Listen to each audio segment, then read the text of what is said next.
are you there?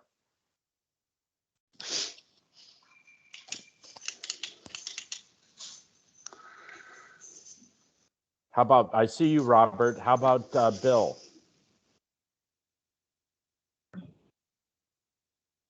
Oops.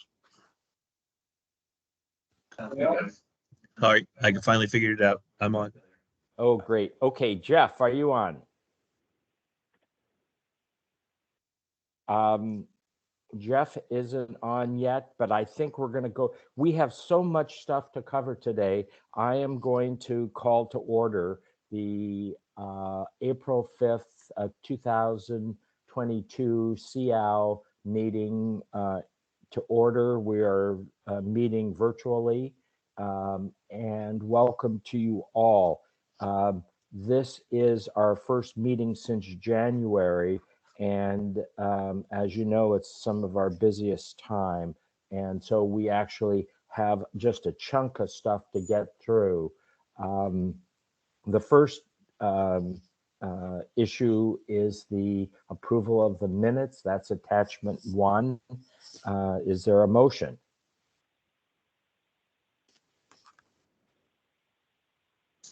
So moved. And a second? Second. Okay. Jeff, have you joined us yet? All in favor of approving the minutes? Aye. Aye. Aye. Great, great. Jeff, it sounds like you just joined. I am, and my picture's there. Oh, So. great. I haven't. It's not showing up on mine yet. So Nope. We're about to jump into the Moda behavioral health proposal. But before we do that, there I see you. I wanted to spend a minute acknowledging someone this is her last SEOW meeting.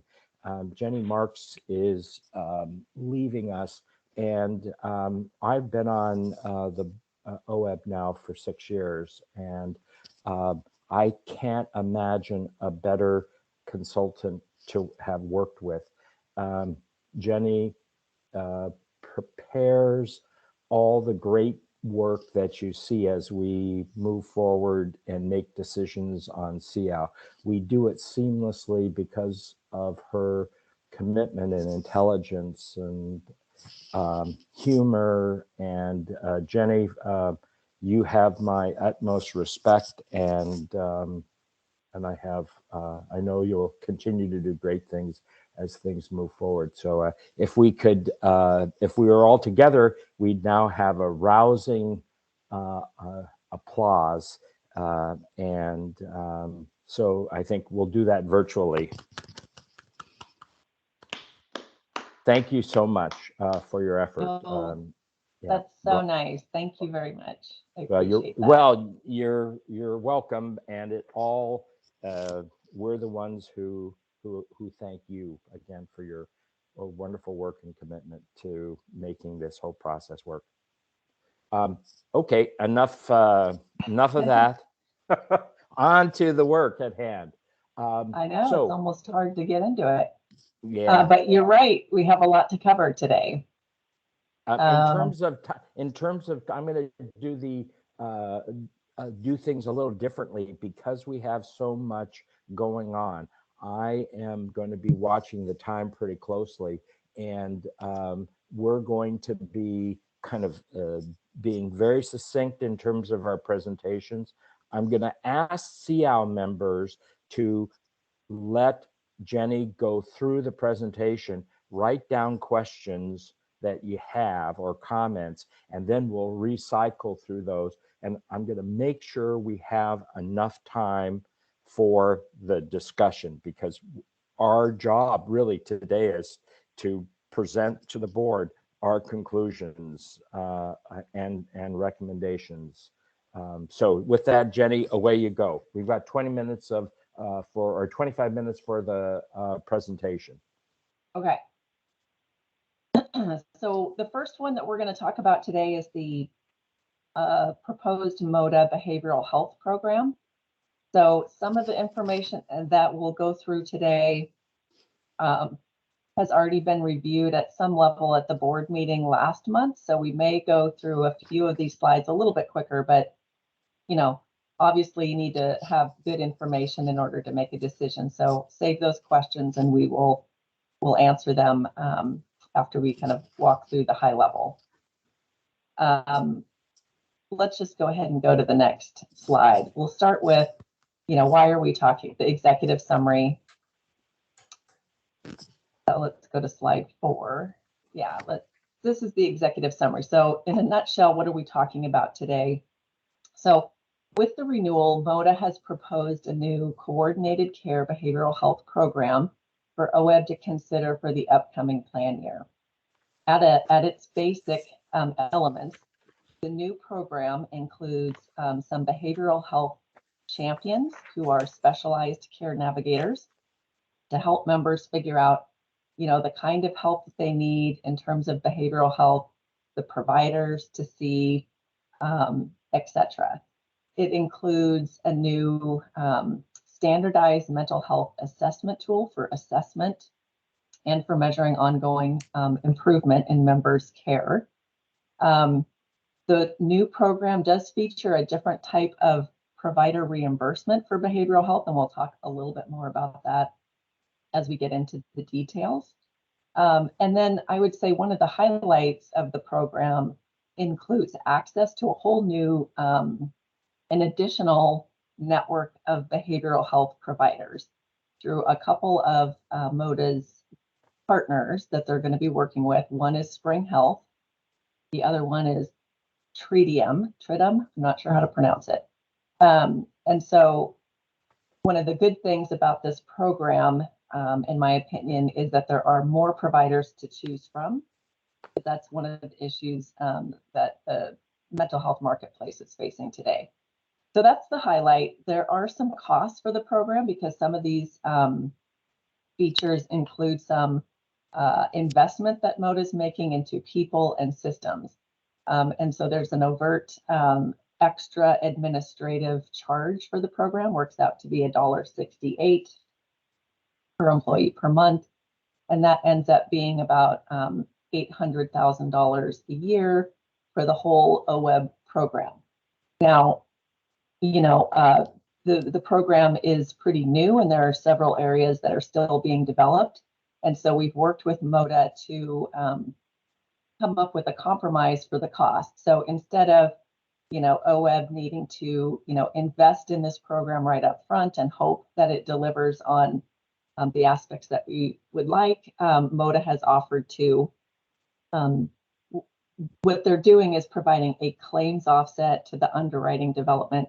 And all that means is that it's not going to have an impact to rates for Moda members for this year or the next year. And then OEB can sort of monitor how things are going and is the program delivering on what it needs to be delivering on before having that essentially built into the premium. So that's the high level. We'll get into a little bit more details as we go through. Let's go ahead and go to the next slide. So I'm not going to spend a lot of time on this because we've presented this a couple of times to the OEB board, but the main point of this slide is that behavioral health is a focus area for OEB, and it's a focus area because more members are using mental health care, especially in the medical program, and so the utilization and the cost is increasing. It's quite an issue, and so it's definitely something that OEB should be focused on, and it's one of the reasons that Moda has developed this program. Let's go ahead and go to the next slide. Okay, so this slide is meant to just show you all of the different resources that are currently available to OEB members in the mental emotional health space. And so there's a lot going on here. There's quite a few resources at the mild, moderate level, and then appropriately kind of fewer resources at the severe level. But one of the things that this slide may show you is that there's a lot available to members, and it's not clear that members always know the right avenue for them. So if we think about what's ideal in our work with other clients and employer sponsors in terms of helping members get the right mental health, that care navigation is a pretty critical piece, because you need to be able to help members figure out what's available to you and what's the right resource to you. And at the end of the day, is that resource helping over time? So let's go ahead and go to the next slide. Yeah, the next slide is just, again, current state. So what should be happening is that members should be going to the employee assistance program first, because that's the point of the program, is it's a low cost, no cost resource for members to get some short-term therapy to help them with mental or emotional health issues. And then if it becomes something that's longer, you bridge into the medical program. What's really happening today is that a lot of members it appears to be going straight to the medical benefits first without first going to the EAP. That's kind of a bigger discussion in terms of what should be ideal. I think let's just talk about what's ideal, and let's just go ahead and go to the next slide, Rose.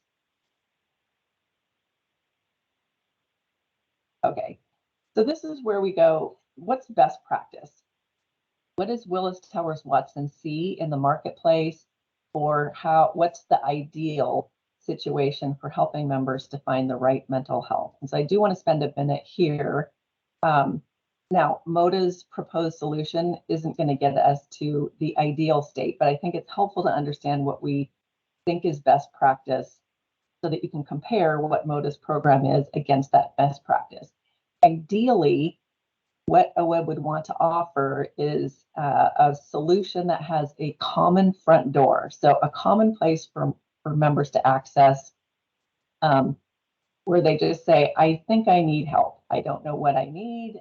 Maybe someone can help me figure out who the right provider is or what the right tool is or resource.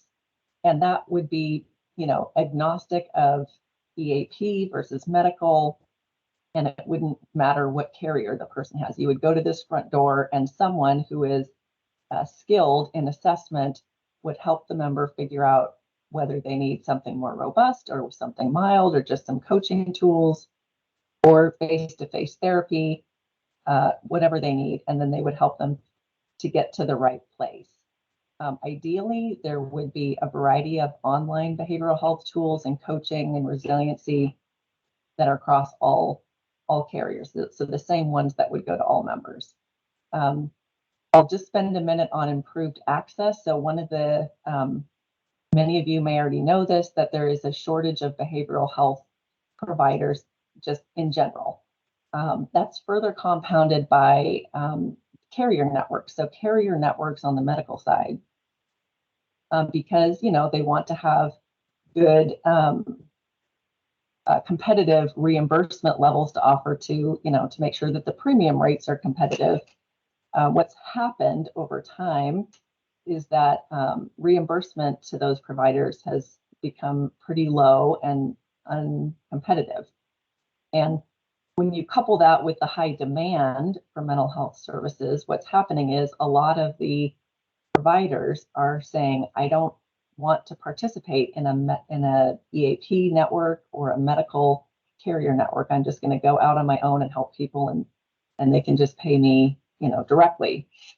And so that's just been tough for members, right? Because they want to try to access through the resources that their employers offer to them. So it's just been a really interesting phenomenon over the last several years. So any solution that offers additional behavioral health providers as a choice is really a good thing. And then ideally, you want that network of providers to have a diverse background of providers so that members can find providers who speak their language, perhaps are the same race or ethnicity, or are skilled in the type of issue that the person is seeking help for. So I think I covered most of what is ideal. So let's go ahead and turn to the proposed solution on the next slide. Okay. So Moda's, as I mentioned in the executive summary, Moda's behavioral health solution is designed to increase access. Their solution is poised to improve outcomes reporting for OWEB, which is something that's not really happening a lot today. And they've designed it to align with coordinated care initiatives and value-based payment initiatives. There's the 5 components. I mentioned 4 of them before. So the specialized behavioral health champion. So, when there's a champion to help person get to the right place, those are in addition to or separate from the Moda 360 navigator. So slightly different folks who are specialized to help people with behavioral health. There's the larger network of providers that we mentioned before, Spring Health and Tritium. And then there's Moda is investing in an online behavioral health member dashboard. So this is coming soon. It's not quite going to be ready by October. So this would be a electronic landing page for members who are Moda members who, go to the website, the My Moda website, and they can kind of see all of their resources in one place. And ultimately, they'll be able to find the right providers and resources within the Moda network. They'll be able to schedule appointments online and all that kind of thing. Again, not going to be quite ready by October, but it should be coming soon. You've got the outcomes management tool, so a common questionnaire that members would fill out with their providers initially and then throughout their journey. And then finally, Moda, I think, recognizes that OWEB and PEB are interested in value-based payment arrangements. So rather than just paying the providers more reimbursement, they've designed a reimbursement that is tied to a total cost of care target. And so the behavioral health providers who, number one, participate in the outcomes reporting and participate in the total cost of care would receive additional bonuses for well-managed care. So that is a high-level summary of the Moda program. I think Moda is going to be available here shortly to kind of provide some additional details, but let's go ahead and go to the next slide. Okay, I don't think I'm going to go over the next 2 slides in general, but because Matt presented this in detail at the board meeting last month. But what we've done here on the next 2 slides is to line up the best-in-class approach in different categories and then what Moda's proposal is providing at this point in time. And you'll see there's some green areas for the provider network because there is going to be additional access, and there's green for health equity because the network that Moda has selected, Spring Health, is known in the industry for being very diligent about making sure there's a diverse type of provider network available to members. So providers of color, providers who speak different languages and have different ethnicities. So they're sort of known in the industry for that. And then there's a few areas on this page and on the next page where there's yellow or orange, and that just really signifies that Moda is still in development in some of these solutions, and so we can't, it's hard to evaluate them if we don't know all the answers to how the solution is going to roll out or what kind of reporting is going to happen. In addition, I guess I would just point out that ideally, as I mentioned before, you would have the front door available to all members regardless of what carrier they're on, and this solution is going to be just for those people who are enrolled on a Moda medical plan. So I think that's a pretty high level view of how their program compares to best in class. Certainly I can get into more details if we have questions at the question time, but let's move to the next slide and the next slide after that. Okay, so I alluded to the cost earlier in this presentation, but this program does have some fixed costs associated with it. And so the fixed costs are related to the hiring of behavioral health champions and this new assessment tool that Moda is investing in. So the cost for the program in terms of administrative costs is about a little over $800,000 per year just for those items. And that's the amount that Moda has said we will essentially not pass those on to you in terms of premium. So that won't be reflected in premium. What I do want to tell you all is that, if you have a wider provider network and members use the network more than they do today, that's going to result in increased utilization and increased costs for OEB. So it's just a good idea to be aware that the claims costs may go up for this particular solution. In this area, we might say that increased utilization might be a good thing and not something to avoid. The rub is that you want to make sure, or we would recommend that you make sure to measure and monitor the utilization pretty carefully to make sure that it's the right utilization. Are people getting better? Are they, is it helping to offset some of the more severe cases that come in? So I think that's pretty high level view of the cost of the program. But the nice thing is that if OEB would like to, so maybe I'll go to the next slide. I think I'm getting ahead of myself.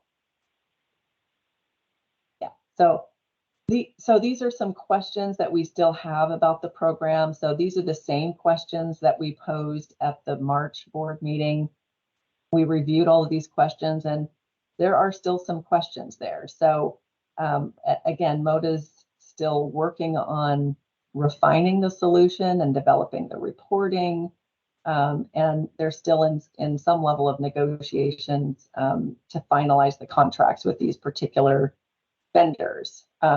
So really where OEB is, at a point is you can decide to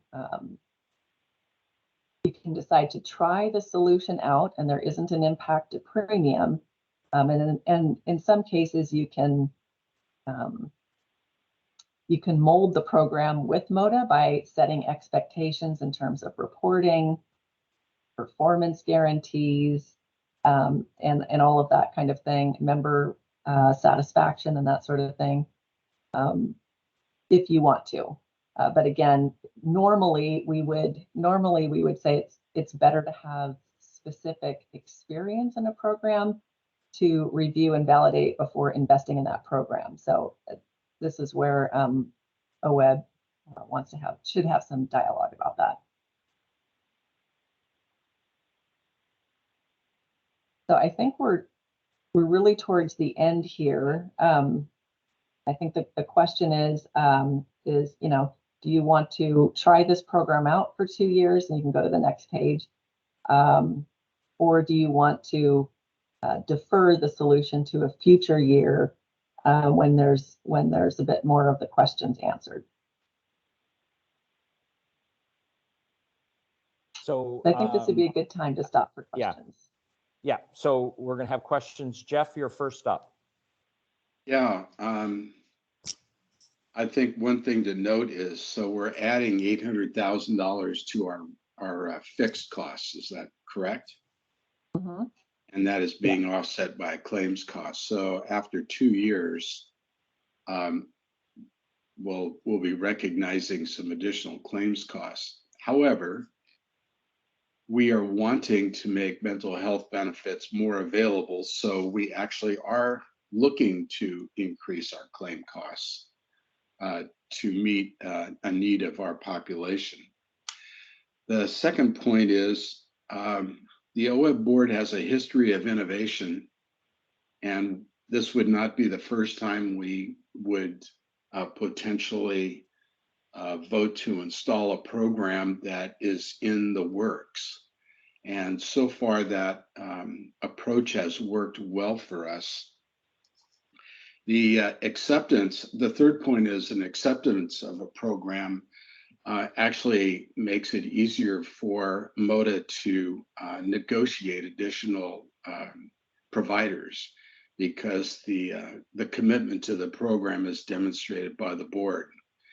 So to some degree, I don't see much of a downside in that we would be increasing providers. We would be starting to expand our diversity and inclusion program. It may not be perfect today, but it is a step forward. So I'm pretty much in favor of it. Robert, Done. you had your hand up. Yeah, thanks. Two questions. The first one is, if we do defer for a future year to get more information, what would that be? Because what I see off the chart is that some of that's experience related, and if we defer, then we won't have the experience related information. So if we defer, what's the benefit of deferring? Yeah, I think, as we talked about this, Robert, I think the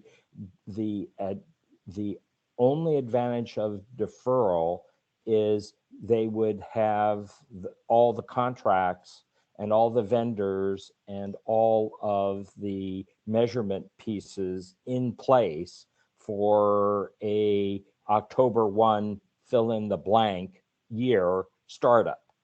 I think that's the advantage. And it's like, do we have it all baked, or do we, start it in with some pieces in place and others that come online when things come online? I think that's the debate. If we agree with we have to have the fundamental agreement of, is this the direction we want to go? So we answer that. And then it's a question of, okay, it's the direction we want to go. Do we wait for it all to be put in place, or do we take it as it comes? And they're I think Jeff just articulated the taking it as it comes actually improves the success, the potential for success on Moda's part. Jenny, do you agree with that in that two-step? First, do we like what they're proposing, and as compared to the status quo, and then it's, when do we start? Just a quick thing. Rose, can you turn my hand off? I don't have a button for that. It went away. So my hand is down. Okay. Yeah, I'll just kind of say that, if essentially, if you don't implement the program, you have what you have today. And there are some pieces of what's happening today that aren't ideal either, right? So at the essence, you'd at least have more providers. I do think you'll want to work with Moda to establish a bar for member satisfaction and the navigation and the timelines to implement some of these programs. And then I would also say you'll hear in the board meeting this afternoon, that we'll go through the recommended EAP program, and in that we are recommending that the board consider a formal procurement process for a more modern EAP solution. But those activities take time to perform, and then implementation is farther out. So in terms of, is there a downside to putting this in place early? There's not a lot of downside, in our opinion. Okay. Bill, did you have any comments you'd like to add, or questions that you had? I don't have any questions. I just worry, these kind of programs basically involving mental health doesn't just draw in droves of people. There has to be some kind of campaign to explain to members what advantages you have of switching. We do have members that need to begin mental health, but they're obviously hesitant. And what just adding another program doesn't mean they're coming. Yeah. Well spoken. But with just So- adding more programs, how does that help our members? I'm So- sorry, my hand raising button has disappeared. So Fine. So you just jump in, Jeff, whenever you need to. So we're not losing anything, right? We're still keeping the providers we have now. We're only adding, and we have reduced capacity, or we have a shortage of capacity today. So I'm not seeing any downside to pursuing this program. We have 20 minutes still. I see Ali just raised his hand. I would like, after we hear from Ali, I would like maybe Moda, Erica, if you could jump on after Ali has his comment and spend about 5 minutes in terms of responding to the issue. So Ali, you're up. Thanks, Tom. I just wanted to briefly mention that the health equity work group sent a laundry list of questions to Moda, who's responded, and we're working through, and Moda's addressed all of them, working through issues to make sure it is an equitable program that works for everyone. And I think, with greater access will really benefit all of OWEB. And I think the investment is, in terms of percentages is what Erica or Jenny, like 0.8%. So it's not breaking the bank here. Okay. Thank you. Thank you. Erica, are you there to jump on? Yeah, great. And thank you everybody for the comments and the questions. We are really excited about the program and how it's coming along. And I'm going to throw this over to Dan just to talk about some of the questions that have been raised around the implementation of the programs and how we see that going, especially with the vendors. First, just to respond to Bill's question, because I think it was a really good one.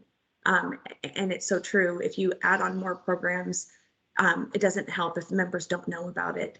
And that's 100% correct. And there are a lot of different ways that we are looking at being able to communicate this program as well as all of the other programs that OWEB members have access to.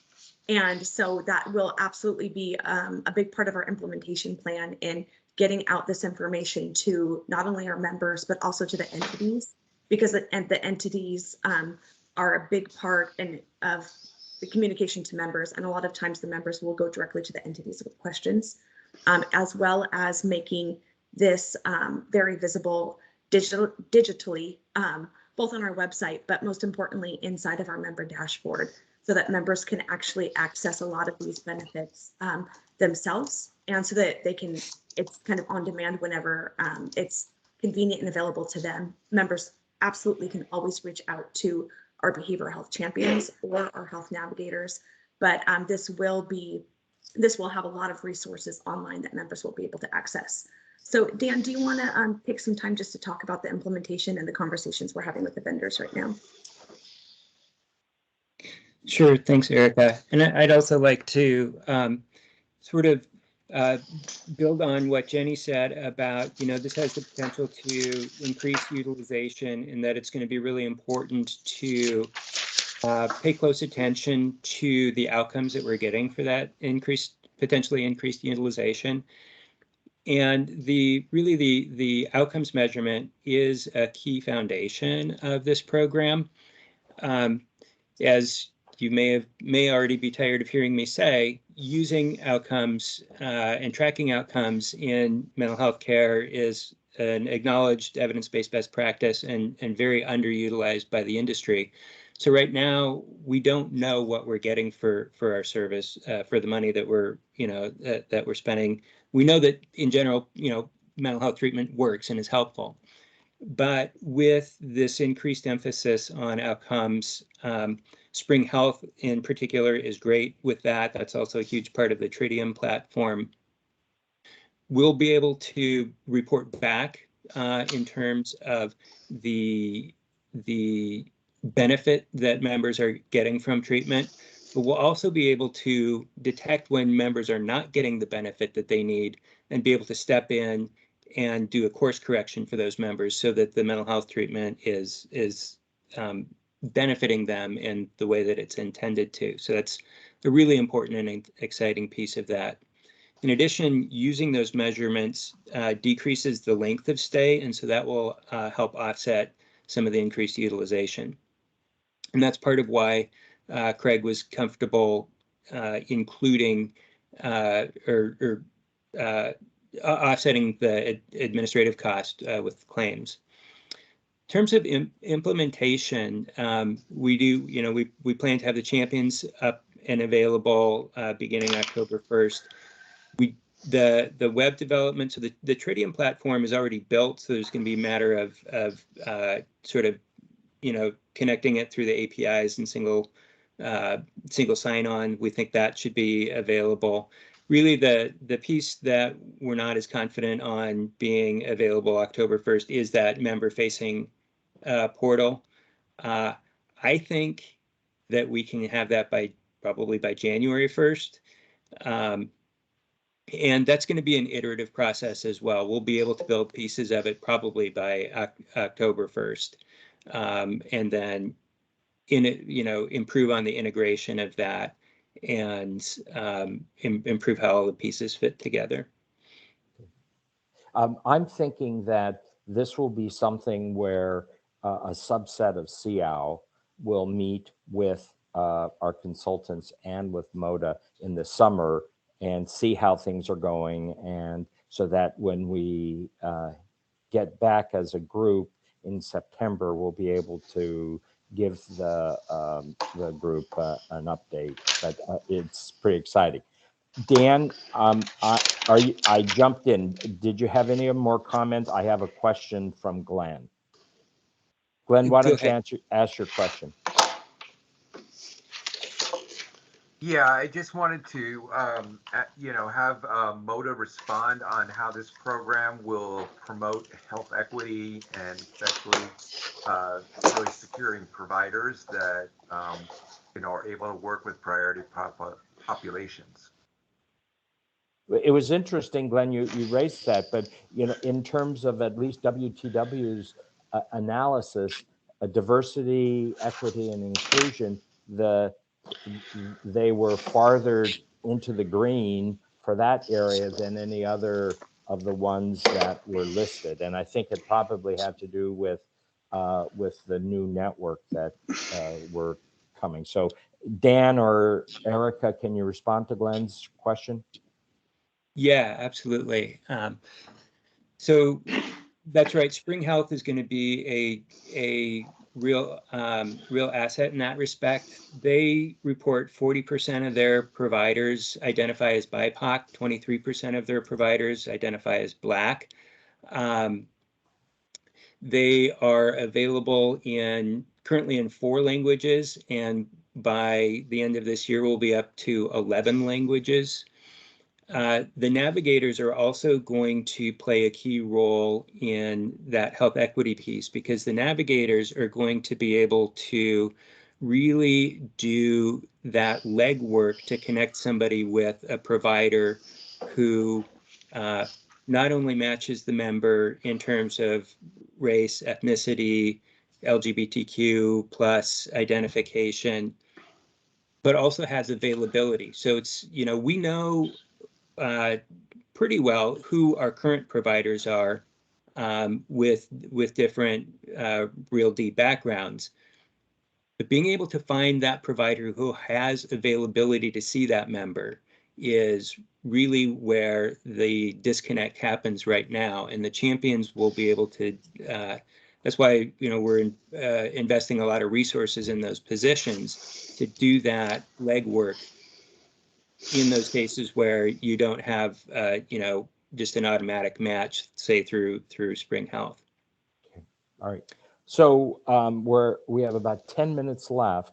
I would, if there aren't other questions from the committee, I would like us to actually come forward with our recommendation. So first, Any other questions or comments?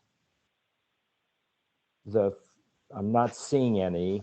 So the first question is, do we want Moda to continue to develop this program? I'm not hearing anybody say, no, that's a good idea, but I just want to make sure. Let's do a quick straw vote. All in favor of Moda moving forward with their new behavioral health proposal, say aye. Aye. Bill. Aye. Okay, so we're in agreement there.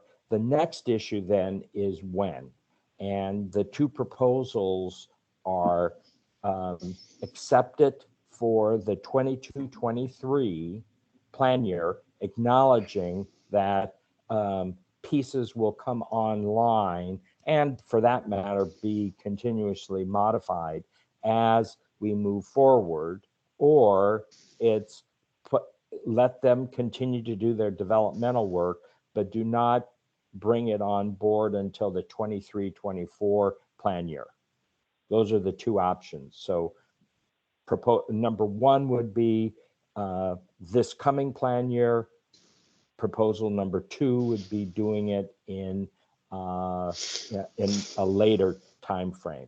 So all in favor of doing it in the 22-23 plan year, say aye. Aye. Aye. Aye. And I agree with it also. So it's unanimous that that the proposal that we bring to the board would be that we institute this October 1, 2022, acknowledging that it will be a work in progress. Will this be in our rates adjustments? Is it that are coming up in the next week? Yeah, Bill, there is no rate impact as per Moda. What they're saying is, yes, there will be increased administrative costs, but for 2 years, they are willing to essentially subtract that cost from their claims so that the total will have no rate impact for the 2 years. Did I get that right, Erica? That's correct. Okay. Ali, you had your hand up? Thanks, Tom. Just a brief question for Erica. Just wondering if this program will continue development or if it's contingent upon PEB approval or other groups that Moda is carrier for. It is not contingent on PEB accepting the benefit of the program, and we absolutely continue with development the same way we would if they do accept it. Okay, thank you. Yeah, thanks, Ollie. Okay, any other, and so the way that the proposal that the recommendation I'm going to give to the board will be that, yes, we move forward with this behavioral health proposal, that we institute in 2022, and that and the additional note is that it's not contingent on PEB's action, and that we will get a subgroup of SEOW together with Glenn and other appropriate OEB staff to meet with Moda during the summer to see how all this is moving forward and figure out if there's ways that we can help Moda in their efforts. Okay, anybody want to make any other clarifying statements to this discussion? I just want to say thank you. Really excited about moving forward with this. Looking forward to the board's decision this afternoon, and hope that they will go for it. And I'm really excited about partnering with you on it. Yeah, thank you very much, Dan. Rose, when we conclude each of these topics, I'm going to ask you to start putting together that presentation that we'll need for the board. If we could have the slide, WTW slide number 9, then number 12, which was the costs, and the third one would be their fourth slide, page 4, which is the executive summary. And we'll use that just to summarize the SEOW's recommendation. Okay. All right. So now on to never a dull moment, on to the diabetes prevention program. And this is where, again, we have another 40 minutes, and we're actually up 5 minutes. So we may actually be able to use that to make it for more than having a 3-minute break. We might even get 8 minutes. We're going to be hearing from Willis Towers Watson. And again, they're going to review for us what's happening in regards to the diabetes prevention program. We're going to then be able to have, and I would ask again to the committee members to let Jenny or whoever she's going to have do the presentation go through it, and then we'll have questions afterwards. We'll allow Kaiser Permanente and Moda to give 5 minutes of their opinion, and then we'll have about 10 minutes to discuss the recommendations for moving forward. Remember, this is predicated on the fact that Canary Health has stopped their diabetes prevention program. So that's the starting point. So Jenny, you're on again. Okay, so I'll kind of open us up and take us through the first few slides to talk about the diabetes prevention program options, and then Matt will kind of take us through the rest of the slides. I do want to make sure Matt is on standby. Yeah, I'm here. Can you see me? Okay, I can hear you. Yeah. Okay, good. great. So at the last couple of board meetings, we've talked about diabetes prevention program. And as Dr. Siltabo mentioned, Canary was offering a diabetes prevention program to OWEB members, and that ended in 2021. And so we're looking at these again. And so we'll walk through, the executive summary. We'll take a very high view of some of these slides because Matt, again, presented a lot of this information in detail at the last board meeting. But during the board meeting, there were some additional questions about the program, and then there was a request to take a look at some of the book of business outcomes reporting by 2 of the point solution partners of that Moda and Kaiser are offering as one of the options. And so that's one of the things that we'll want to make sure to kind of review is that book of business outcomes reporting. And then the board said it would be helpful for SEOW to do kind of a more robust review of the program and make a recommendation to the board. So that's what we're going to be doing today. So let's move to the executive summary page. Okay.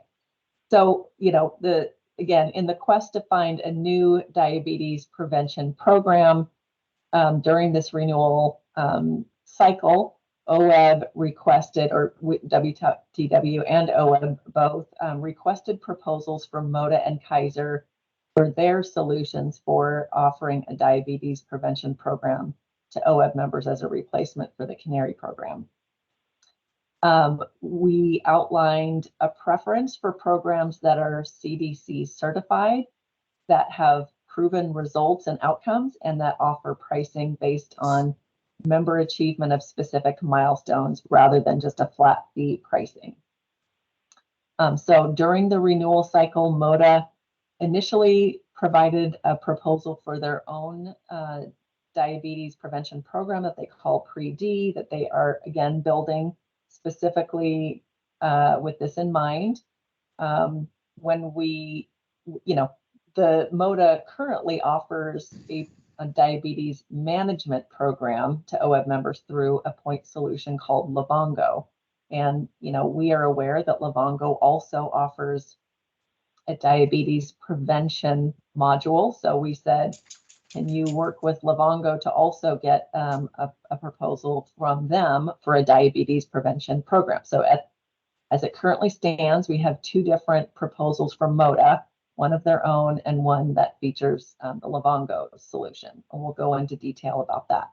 On the Kaiser side, Kaiser in their renewal response said we have our own in-house education and resources that we offer to folks that we believe would benefit from some education and training to prevent diabetes.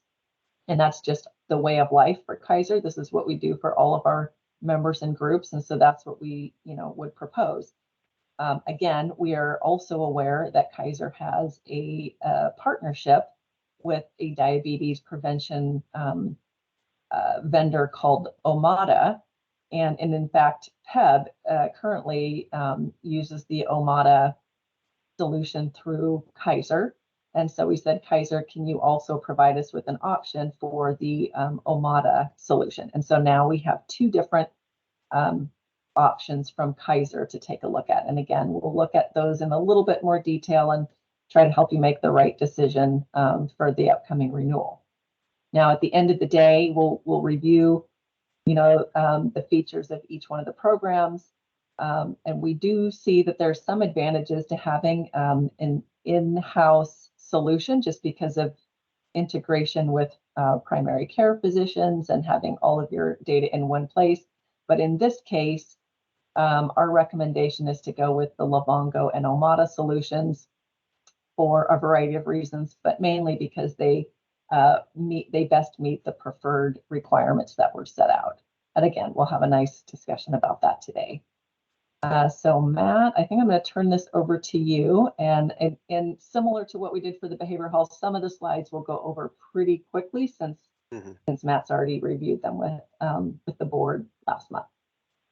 Sounds good. Thank you, Jenny. Rose, if you want to go ahead and go to the next slide.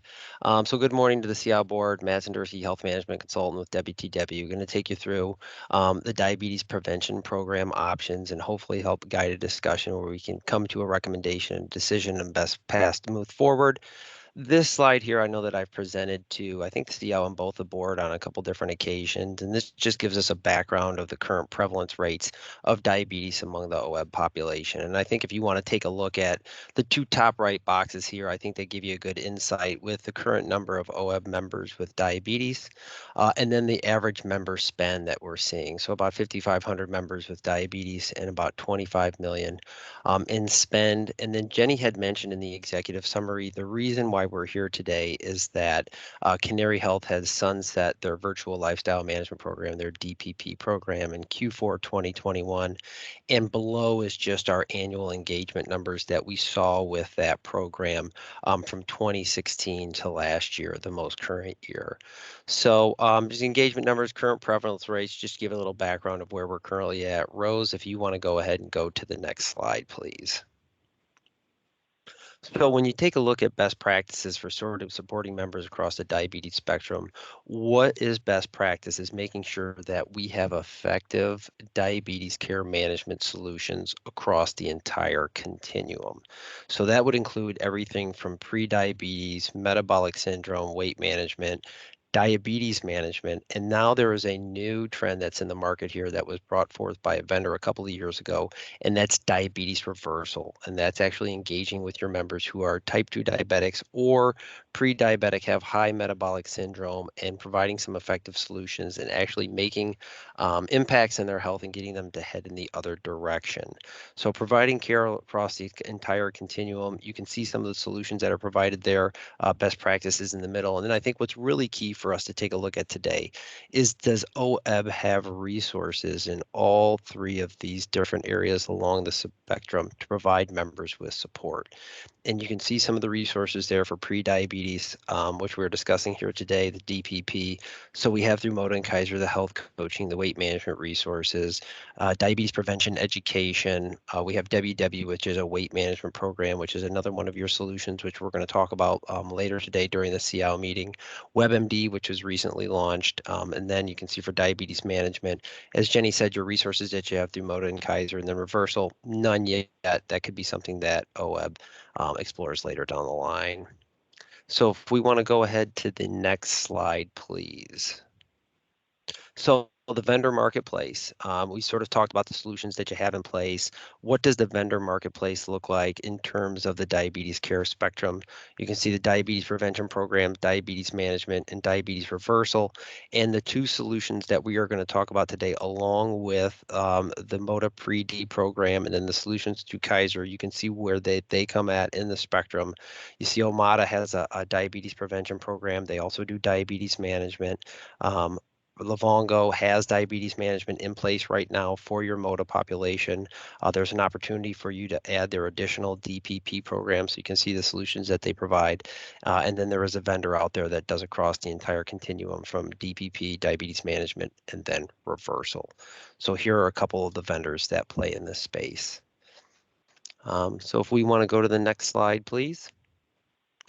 So diabetes prevention programs, what are best-in-class features of a DPP program? And we're going to go into depths a little bit later on in this slide deck regarding the CDC developed curriculum for a DPP program. And that was one of the requests that we had from the board meeting, was to come back and really outline, okay, what does a program need to do in order to get this CDC recommendation? Because that's one of the things, if you take a look at the Moda Pre-D program that they have told us, they do not have now, but they're going to look in the immediate future. So what does that look like for them? So best in class, register with the CDC. We just discussed that. Targeted outreach using claims data. So these DPP programs are able to integrate with your health plans, identify members who could best benefit this program, and then do targeted outreach to these individuals. Rate participants at each session, and then provide a weight loss achieved over time, not only for the individual, but for the global population. Provide incentives for participation, performance guarantees tied to engagement, weight loss, achievement of milestones, and member satisfaction. Their fees are based on participation and achievement of those milestones, so not just a general PEPM, but a utilization based, where your fees are participation and achievement of milestones. And then coordination with members, primary care physician or specialist, so being able to integrate that care plan along with the member's PCP. So if we want to go on to the next slide, please. So how is a DPP program certified by the CDC? I won't go into all these into detail. This list is provided on the CDC website. We've provided the website there below, but just, a high level, follow prescribed CDC approved curriculum, obviously. Vendors may begin offering a lifestyle program within 6 months of receiving approval from the CDC. Their capacity and commitment to deliver the programs over at least 1 year, and including the 16 sessions during the first 6 months. Submit data on participant progress. They need to have trained lifestyle coaches who can help build participant skills and confidence. Designated individuals to serve as the diabetes prevention program coordinator. And then the estimated turnaround time that we found, once a program has meet all these established requirements and they submit their paperwork, the estimate turnaround time on recognition from the CDC is 15 days. And that's listed on their website. So if we want to go on to the next slide, please. All right, so proposed diabetes, so proposed options for OEB to consider. As Jenny mentioned before, OEB requested options from Moda and Kaiser for a formal diabetes DPP program to replace Canary Health for the upcoming plan year. Moda is in process of developing an in-house formal DPP program. Moda intends to register their program with the CDC, but no experience or outcomes data, and it has yet been launched. Moda currently contracts with Livongo for diabetes management, which you have in place, and we're going to discuss that here momentarily, and it can be expanded to include their DPP offering. Moda provided proposal options for their in-house program and the Livongo option, which we're going to talk about here momentarily. And then for the Kaiser population, Kaiser provides education and support for all Kaiser members, as Jenny mentioned earlier, who are at risk of developing diabetes. Efforts must follow the Kaiser, so their efforts must follow the CDC recommended steps, but Kaiser has not formally registered their program with the CDC. Is developing engagement and reporting message for their in-house efforts, but no data yet for OEB specific engagement. Kaiser has an arrangement with Omada, so very similar to Moda with Livongo. So Kaiser has Omada as an optional formal DPP program offering for select employees, including PEB. Kaiser's in-house program is included in the current premium. Kaiser provided an optional proposal for an Omada solution, which we're going to talk about here in the following slides. So Rose, if we want to go on to the next slide, please. So here are our options here proposed by Moda and Kaiser. And we sort of broke this up where we have Moda option 1, which is their pre-D, Moda option 2, which is their Livongo, and then same thing for Kaiser. Kaiser option 1, which is their current solution, and then Kaiser option 2, which is their Omada solution. And just to walk through the core components, the Moda option 1, which is their pre-D program, it's going to start with a completed screening questionnaire.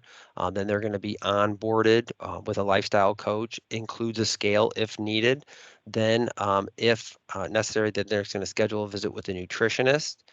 This is going to claim costs going to be passed through to the plan. They're going to receive a Fitbit activity tracker, and then OEB is going to get billed per quarterly follow-up session with the Moda lifestyle coach. You can see the annual cost per participant for year 1, year 2, and then the estimated annual cost. Going on to the Moda option number 2 through Livongo, it's going to be utilization, how the individual is going to be engaged. It's going to be utilization of a CDC prediabetes screener, smartphone connected blood glucose meter, testing, strip and supply. So that's one of the benefits and one of the appeals of the Livongo program is individuals do get their testing supplies. Access to health coaches. You can see the annual cost participant and then the estimated annual cost for the Livongo program through Moda. Moving on over to the Kaiser option 1. So this would be your current situation that you have through Kaiser, identified through lab results and claims data, 6-month virtual classes. Instructors are health educators at the dietitian or behavioral specialist level. Health coaching services are involved. Engagement and outcomes reporting available. Cost for the program included in medical premiums. And then the estimated annual cost obviously is going to be in the medical premiums. And then the Kaiser option number 2 through Omada, this is going to be very similar to the option 2 through Livongo. Pre-diabetes risk screener along with age and BMI to confirm individuals' eligibility, free connected scale, matched with Omada health coach, cellular glucose monitor, online peer support groups, interactive lessons, participation and outcomes data. You can see the cost per participant per year and then the annual estimated cost below. All right, Rose, if you want to go to the next slide, please. So this just bakes it out a little bit more, the cost, proposed diabetes prevention program, proposed options to program fees. Options for covering the program fees are included, including carrier-based medical premiums, see impact below, or there's an option to use the rate stabilization reserve funds to pay for the program for 2 years, then measure the effectiveness and make a decision on how you want to move forward. Estimated to use 900K to 2.1 of Moda RSR funds, estimated to use 400K to 900K of Kaiser RSR funds. Yeah, And then you can see the I'll different just options. jump Yep. in real quick. So there was some discussion about what's the right way to pay for a program like this. So just for background, the Canary program, OEB has been funding that program as other wellness programs. So out of the OEB administrative fee, which at the end of the day is part of the premium that gets passed on to members and entities. So there's a couple of different options that we wanted to put forward for SEOW to consider. One is you can certainly, you could certainly have the carriers included in the medical premium. And so at the very bottom row, you can see if you do that, what is going to be the impact to the renewal rates that we'll get into in this afternoon with the board. It's a smallish, but there is an increase to premium for most of these solutions. One thing that the board or SEOW could consider doing is paying for these programs out of the rate stabilization reserve funds we would recommend a period of 2 years, and then you could measure the effectiveness of the program before deciding, yep, we think this is good. We think this should be just baked right into the premium. So those are the two considerations. There's a range of costs for if you go with the rate stabilization reserve. We gave you a range because at the end of the day, the actual cost is going to be dependent upon how many people participate. And without knowing, it's a little bit tough to guesstimate, but we've given you a range of what we think could happen. So I know we're going to hold questions to the end, but I just reviewed that a little bit in more detail. Yeah. You can come back. How much more do we have in terms of presentation? I think, Dr. Silterbo, just a couple more slides. So if we want to Okay. keep pushing, and then we can, I Yeah. almost open it up for questions too, but then I remember you said that you Yeah. wanted to hold. So Yeah, I think do. we'll just continue pushing. Yeah, So continue on, wrap it up in the next 2 or 3 minutes, and then we'll open it up. sounds great. So this slide here, don't want to spend a lot of time, and I think we may have presented this in the past. This walks through the CDC's recommended features that they have, the requirements for the program. And what we did is we outlined them for the different programs, Moda, Livongo, KP, Kern, Omada, what programs meet these certain requirements. You can see with the check marks. And then if you see the circles for Moda, what that means is that they either have this on their immediate roadmap or this is something they're going to be doing here, as the program is built. So we wanted to give them credit for that.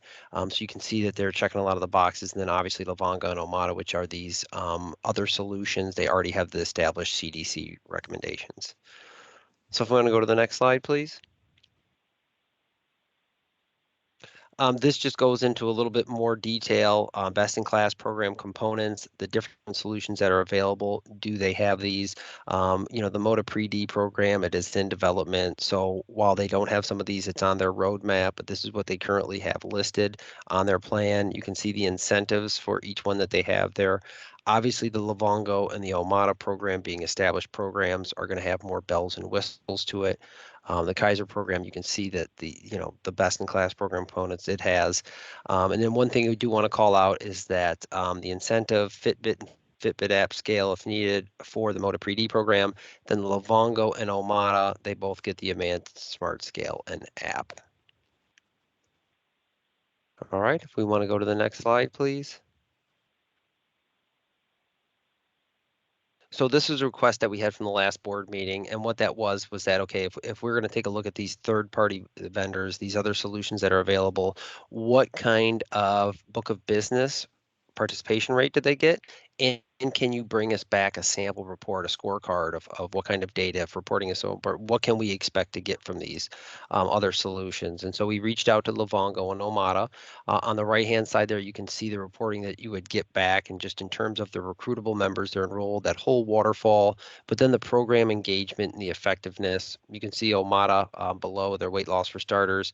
And then both of these groups, they're going to use a diabetes screener and an assessment. You can see after that assessment, what they're going to usually tend to see among the population is a prediabetes prevalence rate of 34%. They're going to enroll about 10% of that population. So you can see for Livongo, 10% of that prevalence, prediabetes prevalence. For Omada, they put 10% of the total population, which is different. So they're saying that they're going to be able to engage more of your members, and then they did report their clinical outcomes and their ROI. So if we want to go to the next slide, please. So some considerations: selecting the Livongo and Omada option, that they're CDC certified, meets all recommended aspects of a robust program. They focus on engagement and outcomes, utilize best-in-class technology for optimizing employee experience. So they have the remote cellular blood glucose monitors, the testing strips and supplies, the remote digital wireless scale, fully vetted solution with measured and documented success. Requires additional unique communication and outreach to members.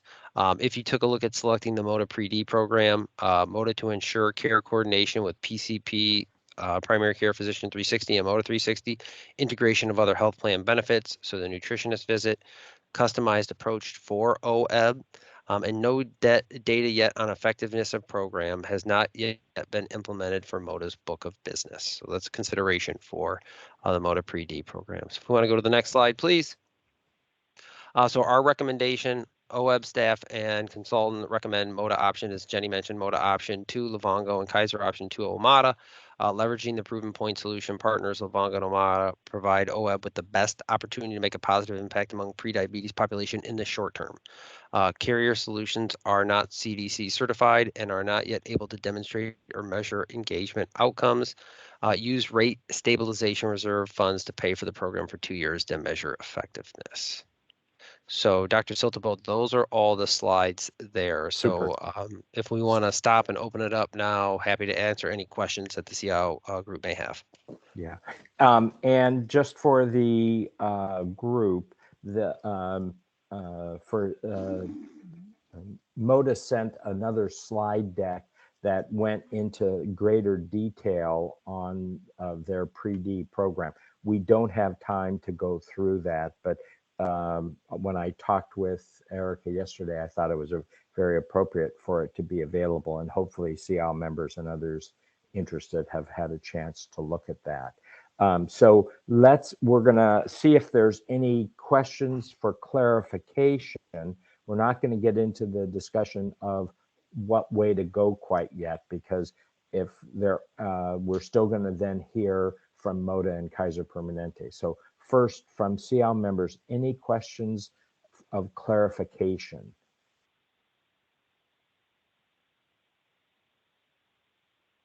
I'm not hearing any. Okay, so now what we're going to do is ask our two plans to discuss their opinion about what our consultants have brought forward. So let's start with Kaiser Permanente. Sapari and Keith.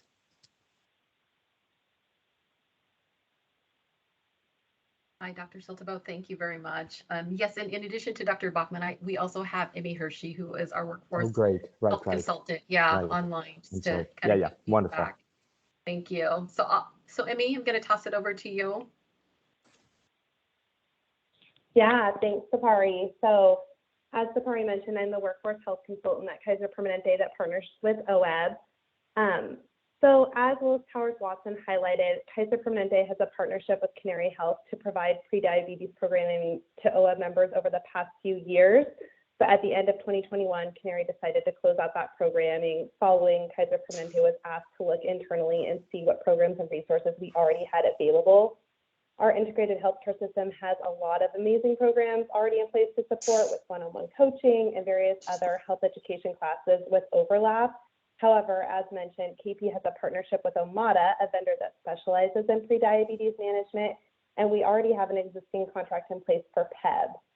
After review, we believe that Omada is additive to the KP programs currently available. Adding Omada will allow increased access to number of sessions and available support, CDC recognition, alignment with PEB, reporting flexibility, and a welcome kit that includes a pre-connected scale.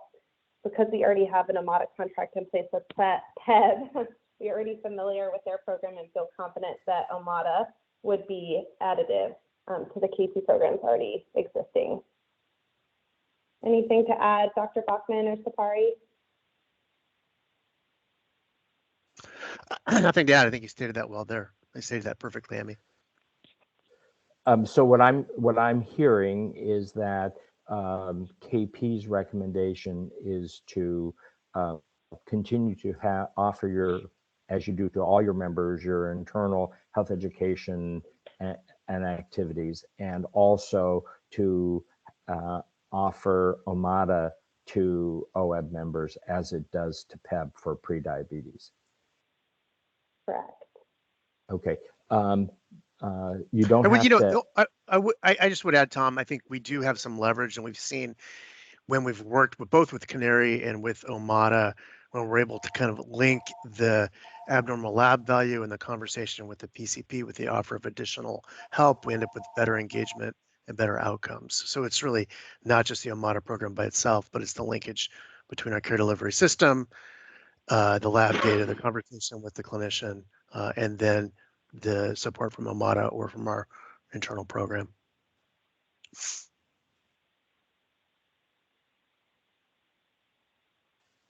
That's great. Thank you. Okay, so now we're on to Moda Erica and Yale. Yes. Thank you, Dr. Soltabo, and thank you to the SEOW board for letting us present today on this topic, and for giving us the opportunity to talk about our proposed diabetes prevention program, which we're calling Pre-D for our OEB members. I'll do my best to keep my thoughts brief. I know I only have 5 minutes, so I think I can do it. We certainly don't argue that a company like Livongo, who does a great job with our members with diabetes, will also do a decent job of managing members in the pre-diabetes space. We feel, however, that we could do an even better job. Since approached about this in late 2021, we've spent the last several months looking at how typical third-party vendor DPP programs are managed, and we see many areas where an in-house approach would lead to better experiences and outcomes for our members. Every program we consider is seen through the eyes of the member experience. While it's true our program is not yet CDC certified, we see that as a formality easily overcome. We've looked at every aspect of what a CDC certified program requires, incorporated those elements into our program while enhancing elements along the way. I think we could all acknowledge that losing weight is a difficult choice for so many people, and at the end of the day, any weight loss program is going to be a conscious, challenging decision. In our opinion, making the lifestyle choices necessary to successful weight loss, which is really the driving force in many of these programs, will involve several factors that we have put into a lot of thought into our Pre-D program. So number one, our Pre-D program is a high-touch model built for OEB, and I think this is the sweet spot of our program. Our in-house health coaches will guide members in real time along their journey at every step. For us, meeting a milestone is more than stepping on a scale or just logging into the app, as it is with Livongo and Moda. Milestones for our program include staying in close contact with a health coach every quarter at a minimum and being led through the pathways to weight loss together. Number two, we incorporate Fitbit. Third-party vendors supply a scale for members to track their daily progress, and we will do that as well for any member who needs one. But we take it a step further by providing a Fitbit device and a premium membership to all of Fitbit's wellness activity offerings. And Fitbit's premium program is quite robust, includes several exercise plans, recipe plans, and really detailed weight tracking, just to name a few. Number three is Moda 360, as mentioned before in the analysis. Incorporating Pre-D into Moda 360 will take full advantage of the care coordination Moda 360 provides, better data collection, more efficient navigator direction and lifestyle coaching, and ultimately more efficient handling of the data we acquire. And the last point is cost. While our fees for an in-house program are higher than going with a third-party vendor, there's tremendous value in what we are proposing. It should be clearly pointed out that our program only charges OEB if members actively engage with the program and their individual health coach, with quarterly check-ins expected. As mentioned earlier with third-party vendors, logging into their app and stepping on a scale are all that are required to be deemed compliant. Lastly, we're willing to back up our belief in this program by putting fees at risk for a total of 6%. This will be assessed in 3 phases. 2% if we fail to enroll 10% of the eligible population, 2% if we fail to retain 40% of enrolled members completing the program, and the last 2% if we fail to guide members to an average of 5% of body weight loss. I hope this gives a sufficient brief overview of our Pre-D program. Again, I'll reiterate that we are not opposed at all to engaging Livongo for this space, but we feel that internally we can provide a better member experience and value. So we welcome any questions. Okay, so I'm going to summarize as I did with KP. It sounds like Moda is, if the decision to go with Livongo, that's okay, but you think that you can do better by building your in-house program for multiple reasons that you outlined. Mainly in that you think you'll have greater connection and engagement. You acknowledge, though, that it comes at a price, in that your program is more expensive. The catch, of course, is that with it not being in operation, we can't compare your outcomes with Livongo. So that's the only bind that I feel like I'm in. The RSR funds allow us to take some risk, but it's the issue of not knowing what the future will provide. Okay, other comments from the SEOW members. Now it's time to get into the conversation.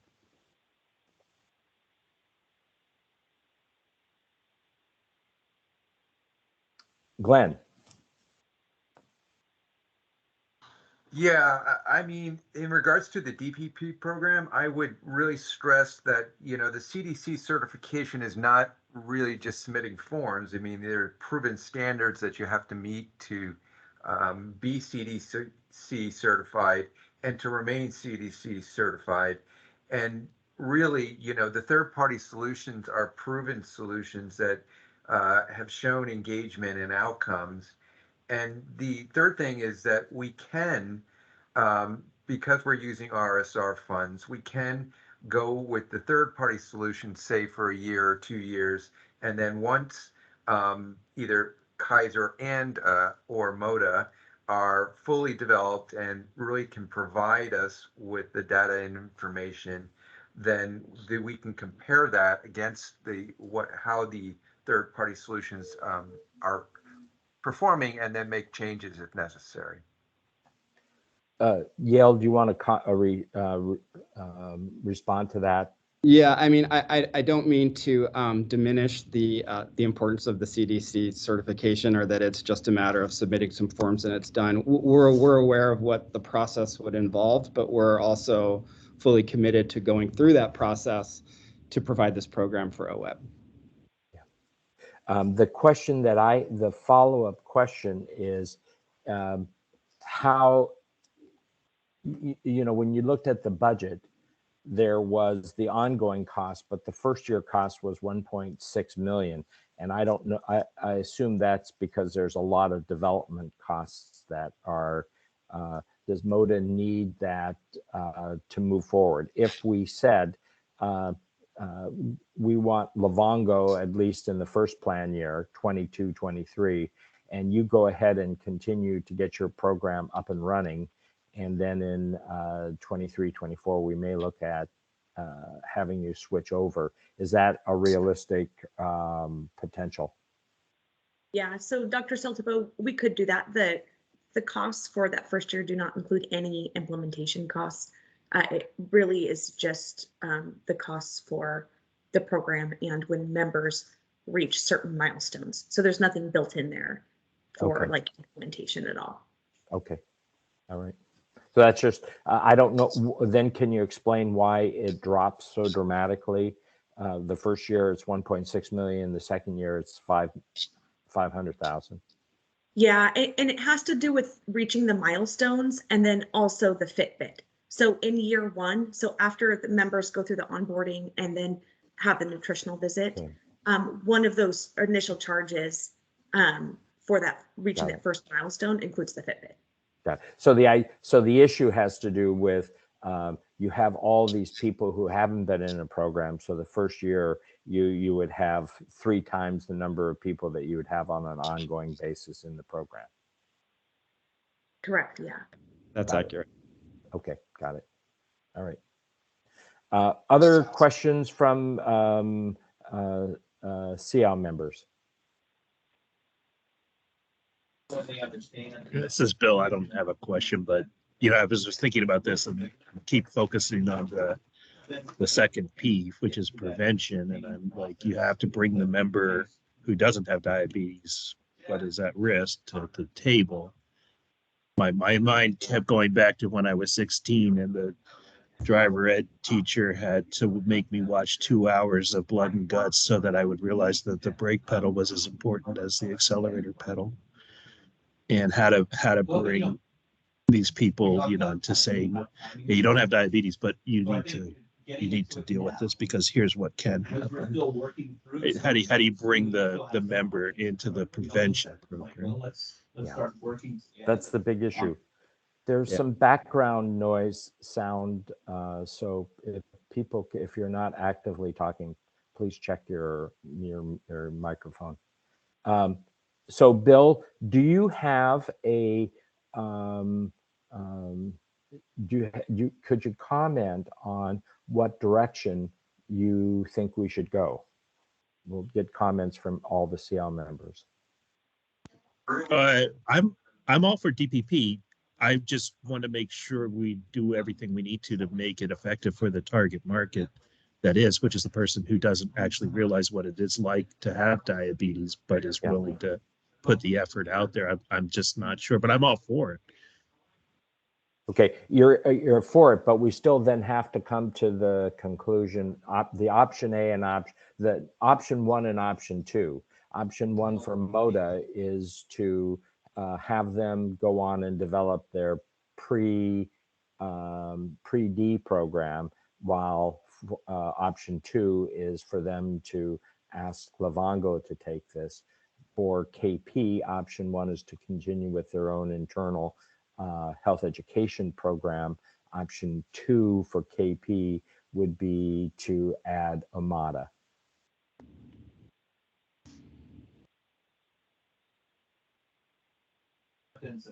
I guess I kind of feel the internal programs, that are more targeted tend to sit better with me, but not knowledgeable enough to say if that's right or wrong. Okay, thank you. Jeff?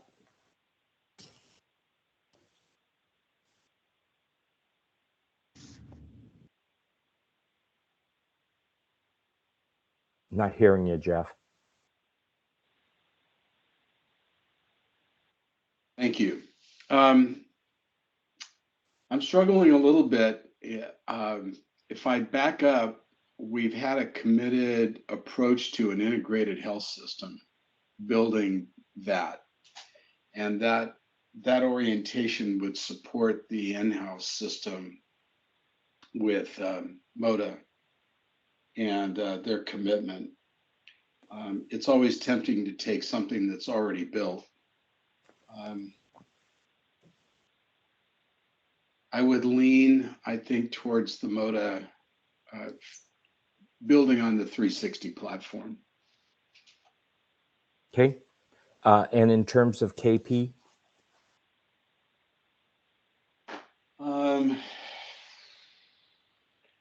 I would add that program. You would add Moda? Yes. Okay. So those are, okay. And Robert? I'm usually fairly opinionated, and this is an issue where maybe it's that I'm still feel like I'm not informed enough to make a decision. But if I were to, I echo what Jeff said. Consistently over the years, I favored in-house versus third-party applications because there can be more targeted delivery and more tailored solutions. And I even after hearing about whether or not to do the KP one or not, I still don't know. I'll have to be honest. I just don't know. Okay.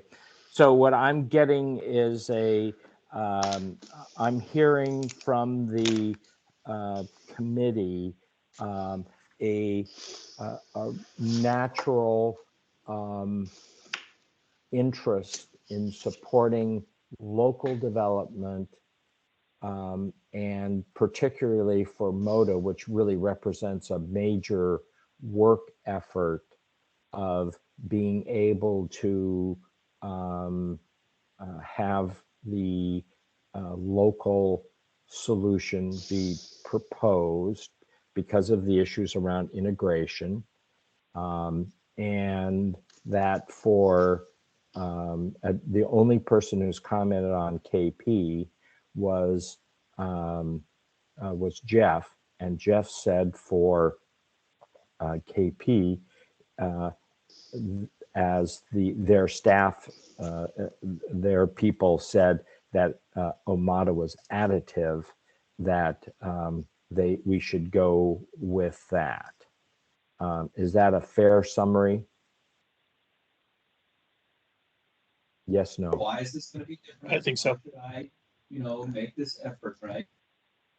Hey, Yeah. Dr. Siltabo, this is Matt from WTW. Yeah. One of the things I just want to give Moda an opportunity to do, because it sort of sounds like we're leaning towards the ability to let them build this in-house and then launch it. One thing I think that we need to address then looking forward, if that's the direction OWEB wants to go, is that then how do we communicate? We have a Livongo program out there for the OWEB members for diabetes management.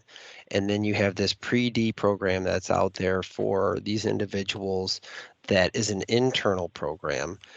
Can Moda talk a little bit about how they anticipate us communicating that, and then what the pass-through looks like between those two programs looks like, and how are those two programs going to coordinate together? Yeah, I'll get started on responding to that, Matt. Thank you, because it's a great question, and then I'll pass it on over to Dr. Popowich. But for the Livongo Diabetes Management Program, that is a program that is an invite only. So it's not something that we communicate to all members, as all members are not eligible for it. So there are several different ways we do communicate with members who are eligible for the program. One of that is Livongo actually has a very, dialed in recruitment plan that they have for our members. That includes emails to members as well as direct mailers.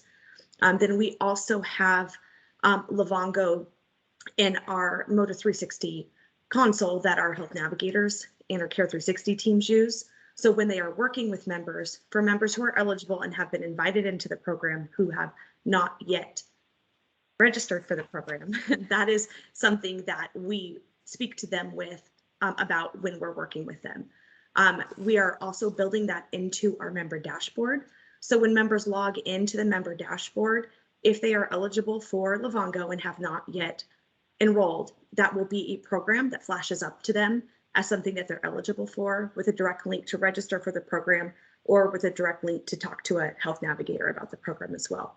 So we see that as completely different than a pre-diabetes program, which would be available for not only members who are classified as being eligible as identified through claims data. Those members we would, again, outreach to, if they are found eligible for the program. But then the other part of the program, of the pre-D program, is that it actually encourages members to come in and take the screening, the CDC screening, to identify if they are pre-diabetic and qualify for the program. And so then those members, based off of the screening, then they would also be invited into the program. So members who are, if a member did end up then qualifying for the Livongo Diabetes Management Program, then they would just move into the recruitment effort from Livongo for the Diabetes Management Program. But those programs are different. Dr. Popowich, do you have anything else to add about that? Yeah, no, I think that sums it up really well. Is through the member portal and member outreach, letting them know about the CDC questionnaire and about using the claims data to identify those members who probably are at risk for prediabetes, who probably don't even know it necessarily. That's how we would accomplish that. And then there would just be that handoff between one program and the other if someone were actually a diabetic and not necessarily just pre-diabetic. Okay. Any other questions or comments from SEOW members?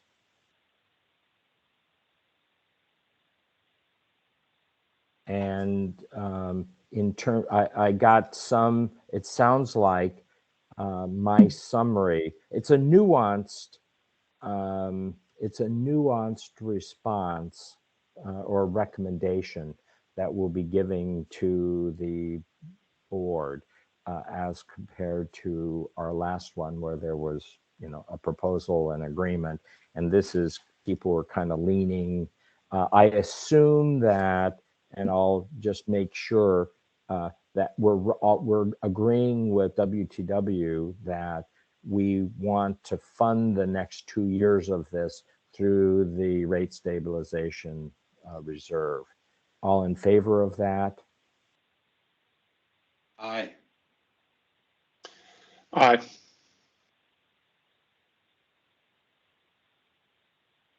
Bill?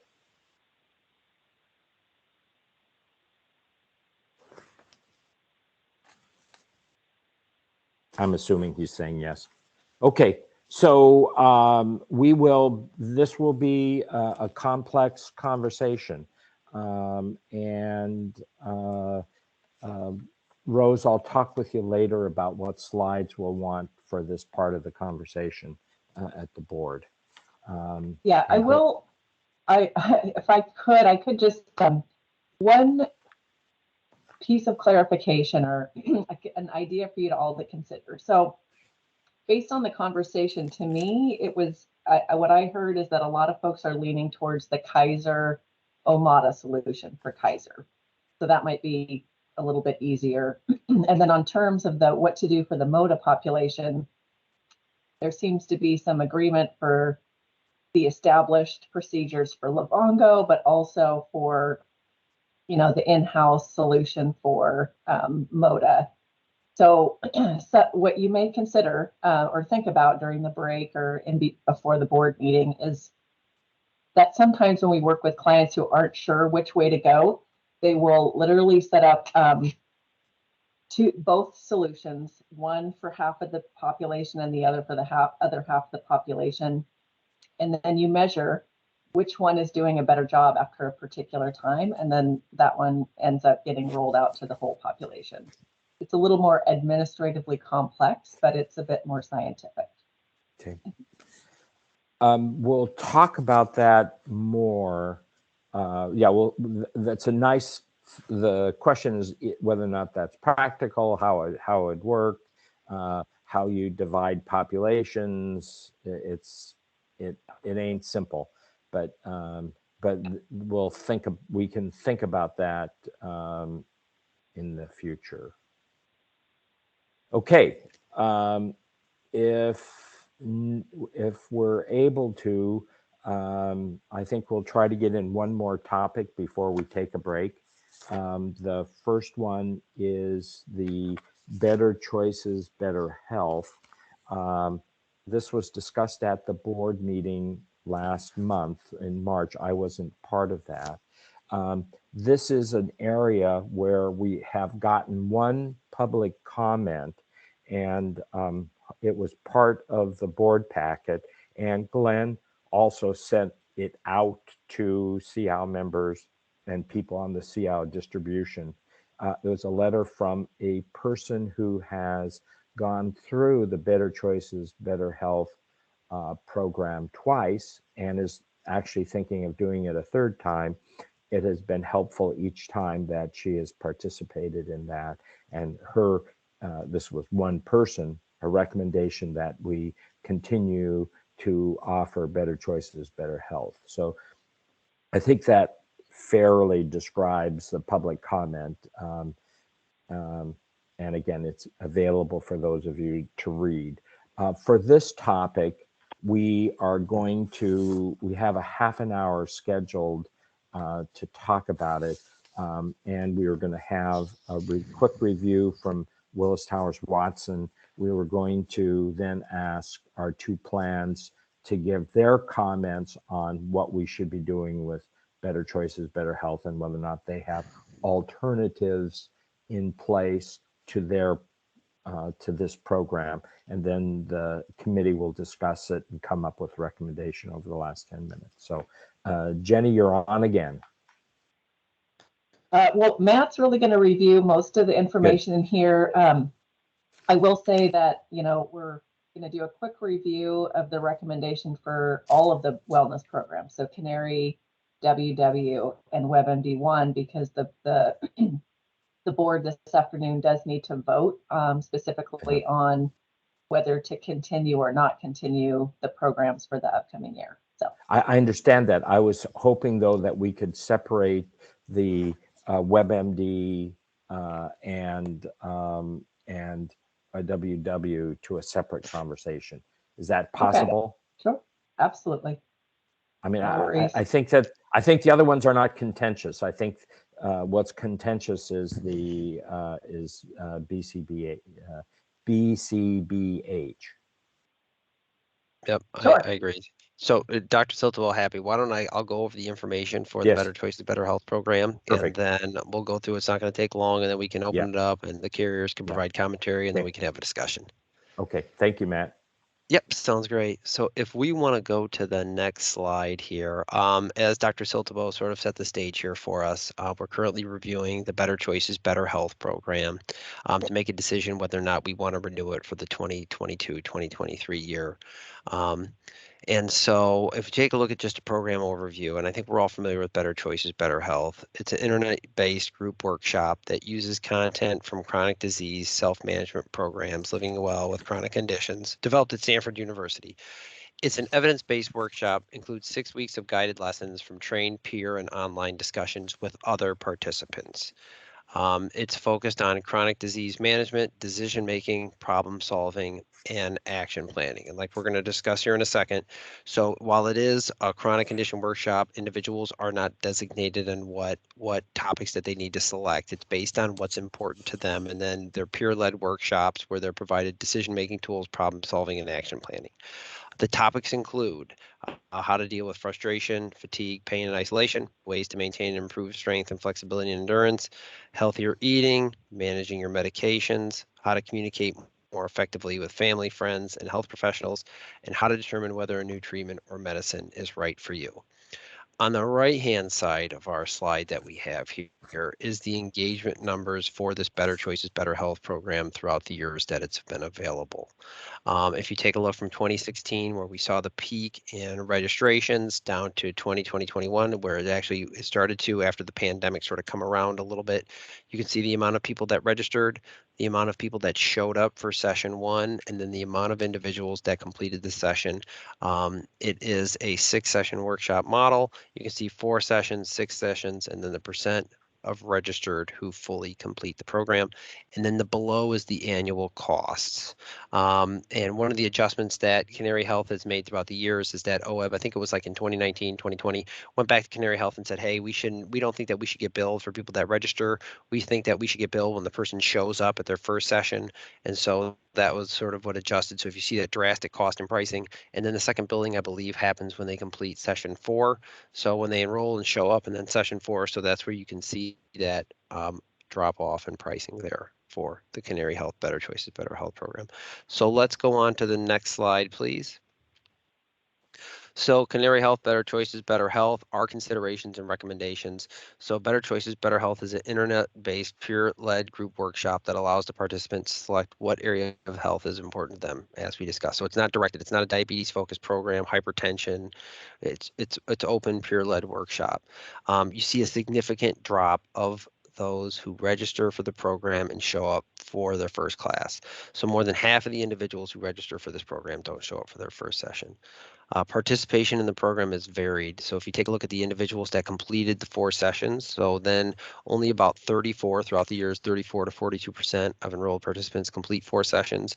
Only 15 to 26% complete their entire 6-session workshop. And our recommendation is sunset the Canary Health Better Choices, Better Health program and promote the other OWEB resources that are available to the members. The WebMD1, which we're going to talk about, the WW program that we're going to talk about here momentarily, and then also through your carriers, Moda and Kaiser, you have health coaching programs and other resources that are available through the carriers as well. So I'm going to stop there, Dr. Siltabo. If you want to open up for questions, comments, please go right ahead. Yeah. So Moda, would you like to comment on the what your view is for this program and the recommendation of sunsetting it? Yeah, so I can keep this pretty brief. We fully concur with WTW on this recommendation to discontinue the program. We've seen low participation, low completion rates, and we fully agree that there are other resources that can help manage these chronic conditions like WebMD and Weight Watchers and other in-house programs that we have for these same conditions. So we are fully on board with this. Great. KP?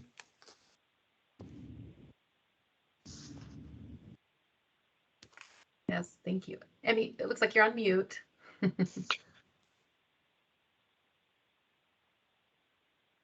Me? Yep. Yeah, we can hear you.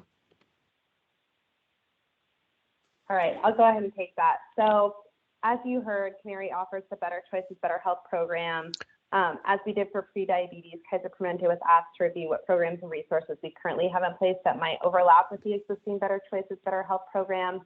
So we identified several health education classes, one-on-one coaching, and other healthy lifestyle programs that are already in place to support OWEB members, duplicative of what Better Choices, Better Health chronic conditions program offers. So in our review, Kaiser Permanente found overlap between our already existing resources and Better Choices, Better Health. And so given that overlap, we believe that it's duplicative and we go beyond that offering. So we do not see that closing the Better Choices, Better Health program would create an adverse experience for our KP membership. And it sounds like we're in alignment with Willis Towers Watson and Moda. Okay. Thank you. Now open to the questions and comments from the SEOW committee.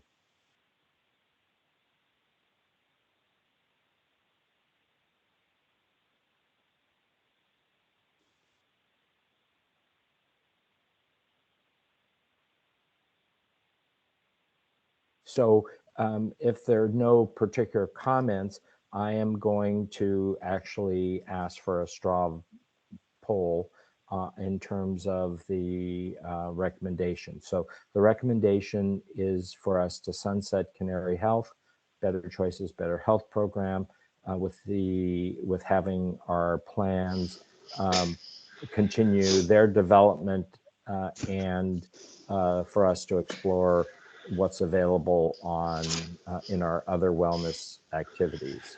All in favor of that, please say aye. Aye. Aye. I heard two. Jeff, did I hear you? Oh, Okay. maybe you didn't hear me. I said aye. Okay, Bill. All right. So there is the committee has I also agree with that. So the committee unanimously will endorse the recommendation for us to sunset Canary Health's Better Choices, Better Health program. All right. Any other? I think we have finished that and we've gained a whole bunch of time. So what I'm going to do at this point is put, Rose, for this one, if we could have pages 3 and 4 as part of the presentation to the board. Emmy, you just raised your hand. Yeah, thank you. Just one quick question. Would the closure of the Better Choices, Better Health program be scheduled for the end of September then, or can you clarify that piece? Yeah, it's part of the offering through September. So this we're talking about for plan year 22-23. That's my understanding. And Glenn, I assume we have contracts with Canary Health that take us through to the end of the plan year. Is that correct? Yes, yes. Yeah. It would be closure as of October 1st, 2022. Yeah, and I would assume that if, let's say, a group started in September, we would honor that until completion of that program. We would not start new enrollment as of October 1, 2022. We haven't discussed that, but we have done that kind of thing in the past. Okay, yeah. All right. So that would be staff will, OEB staff will discuss that with Canary Health. That answer your question, Emmy? Yes, thank you. Okay. All right. Any other comments? I'm going to give us a 10-minute break. It is now 10:50, and we will reconvene for our conversations with WW and WebMD at 11 o'clock.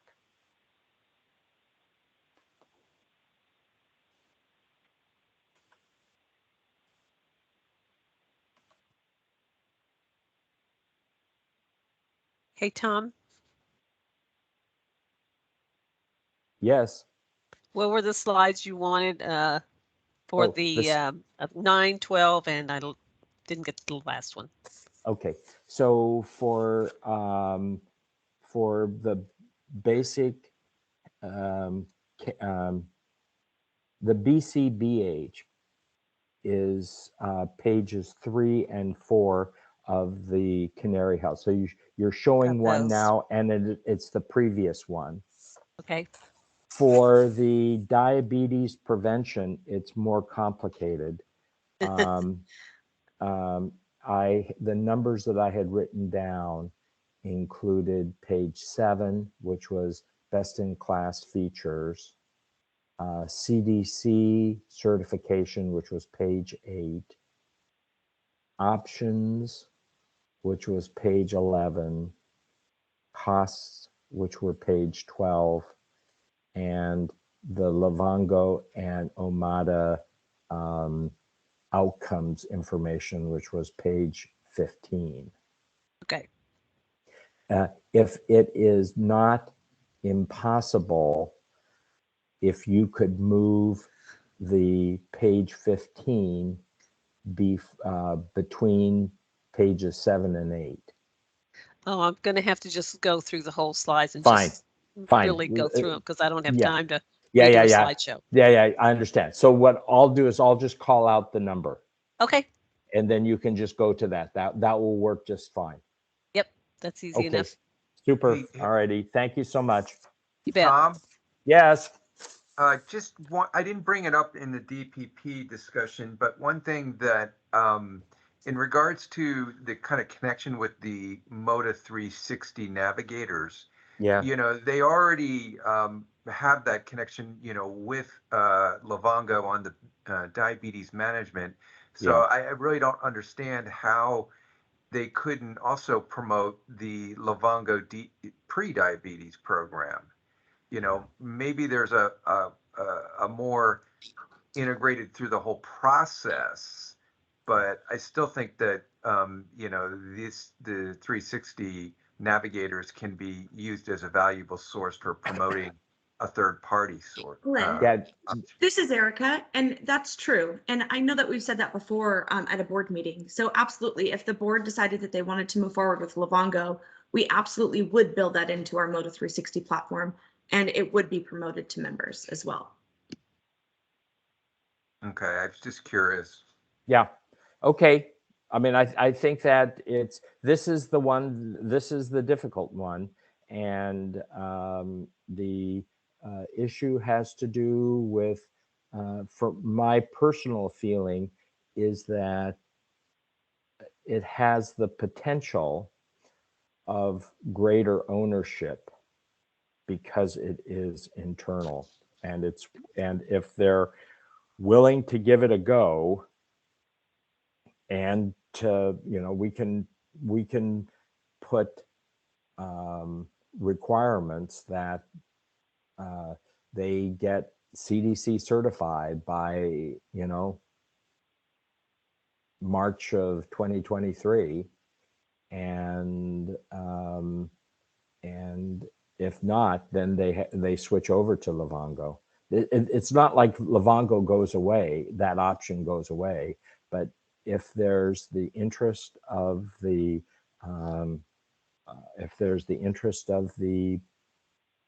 plan to come up with an internal that they think will have greater ownership and greater engagement, it's worth giving him a try.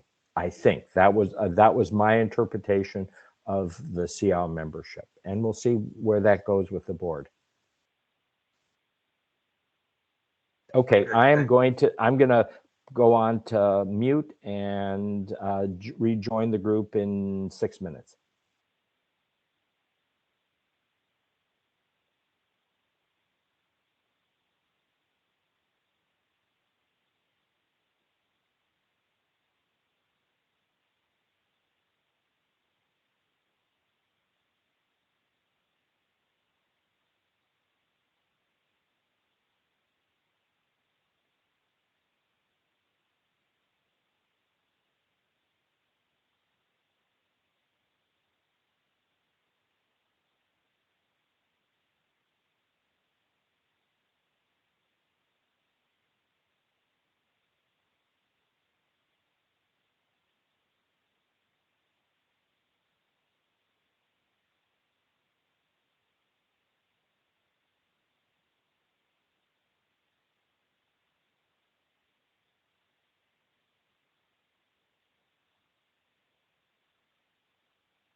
All right, it's 11 o'clock and we're going to go ahead and restart. What, in terms of the time for our next discussion, we have till 11:30 to go over this. We are tasked with giving a recommendation of what we are going to be doing with WW and WebMD for the new plan year. So as we've been doing it before, we will have Willis Towers Watson, and I assume Matt will take the lead on this, talk to us. Matt, you can because we gained a little bit of time, you have 15 minutes if you need to go through the discussion for WW and WebMD. So you're on. Okay, awesome. Thank you so much, Dr. Siltabo. And you know, I don't know if we'll need that entire 15 minutes. These are pretty straightforward here for these next couple solutions. The first one that we're going to talk about is WebMD1. I think we're all aware that you launched this new comprehensive platform on November 1st, 2021. So it's still very much in its infancy. It's only had about 3 or 4 months of rollout. But just to remind the SEOW group what this platform consists of is it's a customized well-being platform with benefit integration. So when we established this platform and we integrated it, we tied in all of the benefit solutions that you currently have available through your other providers and your carriers. So it's sort of like a one-stop shop online platform. It's got pulse surveys, daily habits, wellness challenges, educational resources, device and app integration. It's got a dedicated program coordinator, comes with 12 webinars, 12 newsletters, 52 virtual wellness breaks. What the team is currently doing and rallying around and supporting this right now is they're developing and managing a wellness champion network that will include wellness champions at your larger entity locations. You're going to have communications and reporting. Currently, and in terms of the last engagement report that we were provided, there are 168 OWEB members that are registered on this site. You can see the total number there is eligible. The WebMD1 agreement renews on October 1st, 2022. You can see the per member per month, per eligible per member per month cost right there. Total annual estimated cost there for OWEB. And then our recommendation is to continue the WebMD1 platform. It's still in its infancy. It's just starting to gain traction. But what we can see, and we'll see this as we go to your next solution, is that your group responds to these digital solutions that provide mobile access to them. And then continue applying best practices to continue to build out your wellness coordinators network, your wellness champions, support the program, communications to increase engagement. And if we want to go on to the next one. So WW, this is your weight management program. Of all the well-being solutions that you have in place right now, your WW program is the one that you have the highest engagement on. If you take a look at the current active members, you have over 7,750 individuals that are registered for the platform. So that's really exciting to see this. And I think that you get this kind of engagement at WW because number one, the brand recognition that you see with it, right? People are familiar with the Weight Watchers program. They've participated in the past.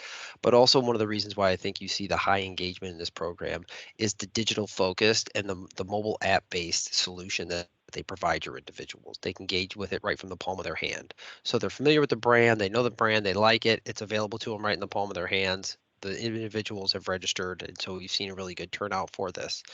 The WW Weight Management Program currently consists of their digital program, their digital and workshop, and you can see the additional direction for which one each solution in greater detail provides.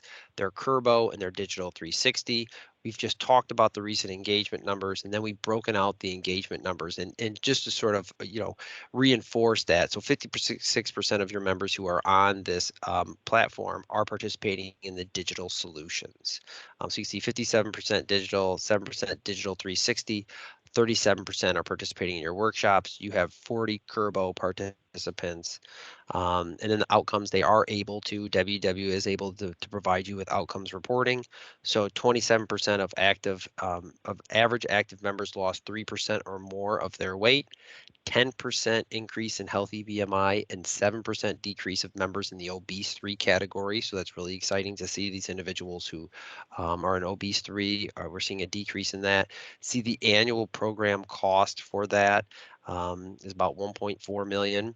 And then our recommendation is to continue the current WW program, but I would work with WW on a couple different items. One is that I would make a request to enhance their Curbo coaching reporting capabilities to track progress. So right now with their Curbo participants, they can just give you the number of individuals who are participating in your program.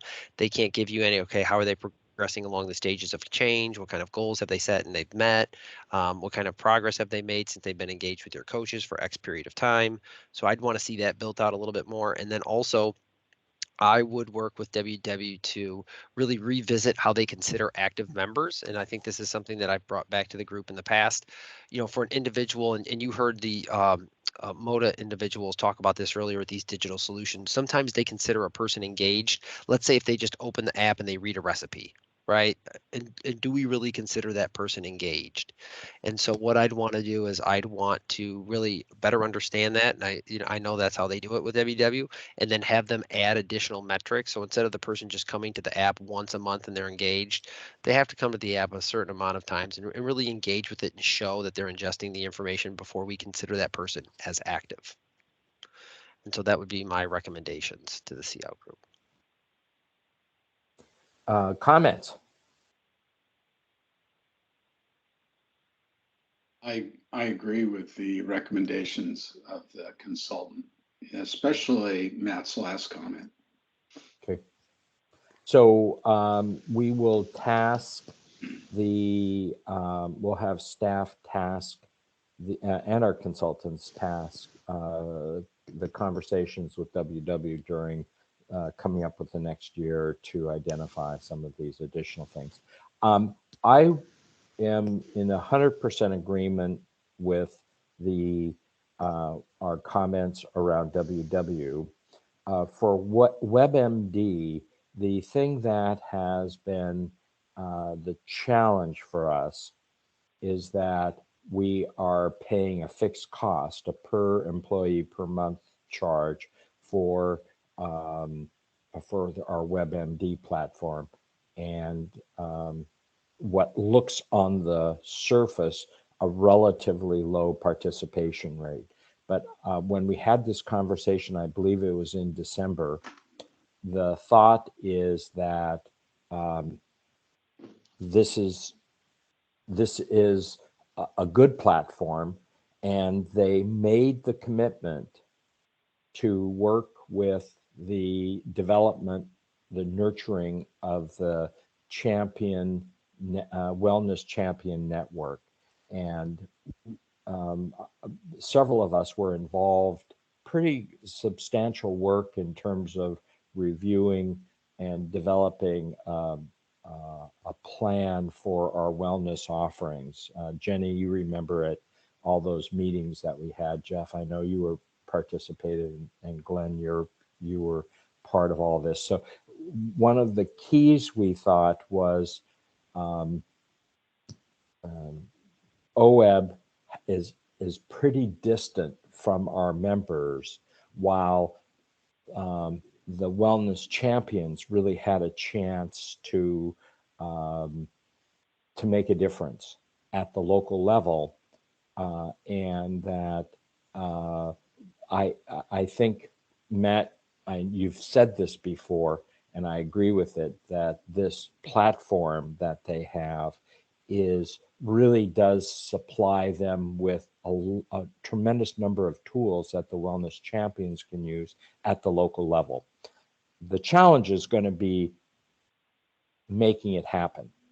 And yet for it to really work, it has to happen at the local level. So I have tremendous hope that we're going to see the participation and engagement continue to expand, that it'd be great to have the dedicated staff member who's working with the wellness champions to come and give us a report next fall or something, as we start looking at how well what we're getting out of this financial commitment. You know, $300,000 is not a huge amount of money, but it also is it's not lunch money.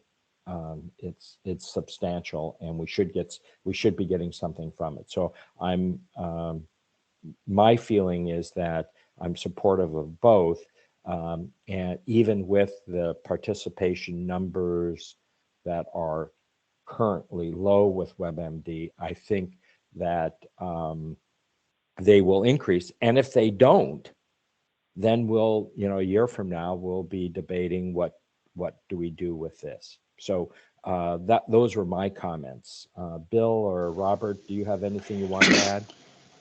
Yeah, I agree on WebMD, giving it another year to see if we can increase, you know, the users. I think it's appropriate, and I'm fine with continuing on Weight Watchers or WW. Sorry. Any other facts? Like Agreed. Larry? All right, Bill. Thank you. There was some comment. I didn't hear it. Maybe it was background. Bill, so I heard your comment that you agreed. Jeff, you've expressed your, so it sounds like a pretty strong recommendation that we move forward with both of these. Thumbs up. Okay. All righty. Rose, for these, we'll go through, we'll just show pages 5 and 6.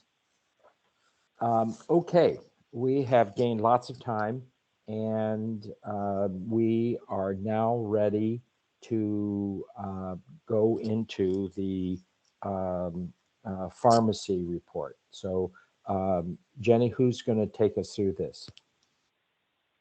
Yeah, so we have David Lamb on ready to Great. go. So he's our pharmacy consulting expert and has been working with OEB for the past 3 years. And what we'll review today is our annual pharmacy cost and utilization report or dashboard. And then David will also kind of review what are the trends happening in the pharmacy marketplace today? What are the things that OEB should be looking out for in the future? And what do we see other employers thinking about and doing? So David, I'll go ahead and just turn it over to you. Perfect. Thank you, Jenny. Hey, everyone. It's good to see you all virtually again. It's certainly been a couple years since I've been there in person. Yeah, David, what we've done in our previous conversations is have people hold their questions to the end. This one is complex enough that I would like committee members to raise questions as we go through the process. So feel free to jump in. If you want to use the raise the hand function, that's fine. Also, if you want to just jump in verbally to stop David, and we'll have the conversation. So sorry for that interruption, David, but I wanted, I think this one will change the way we've been doing it. No, I certainly appreciate that, and thank you for calling that out. It certainly makes for a much more lively discussion when we have questions, and happy to address anything that you guys see or want to talk more in depth about.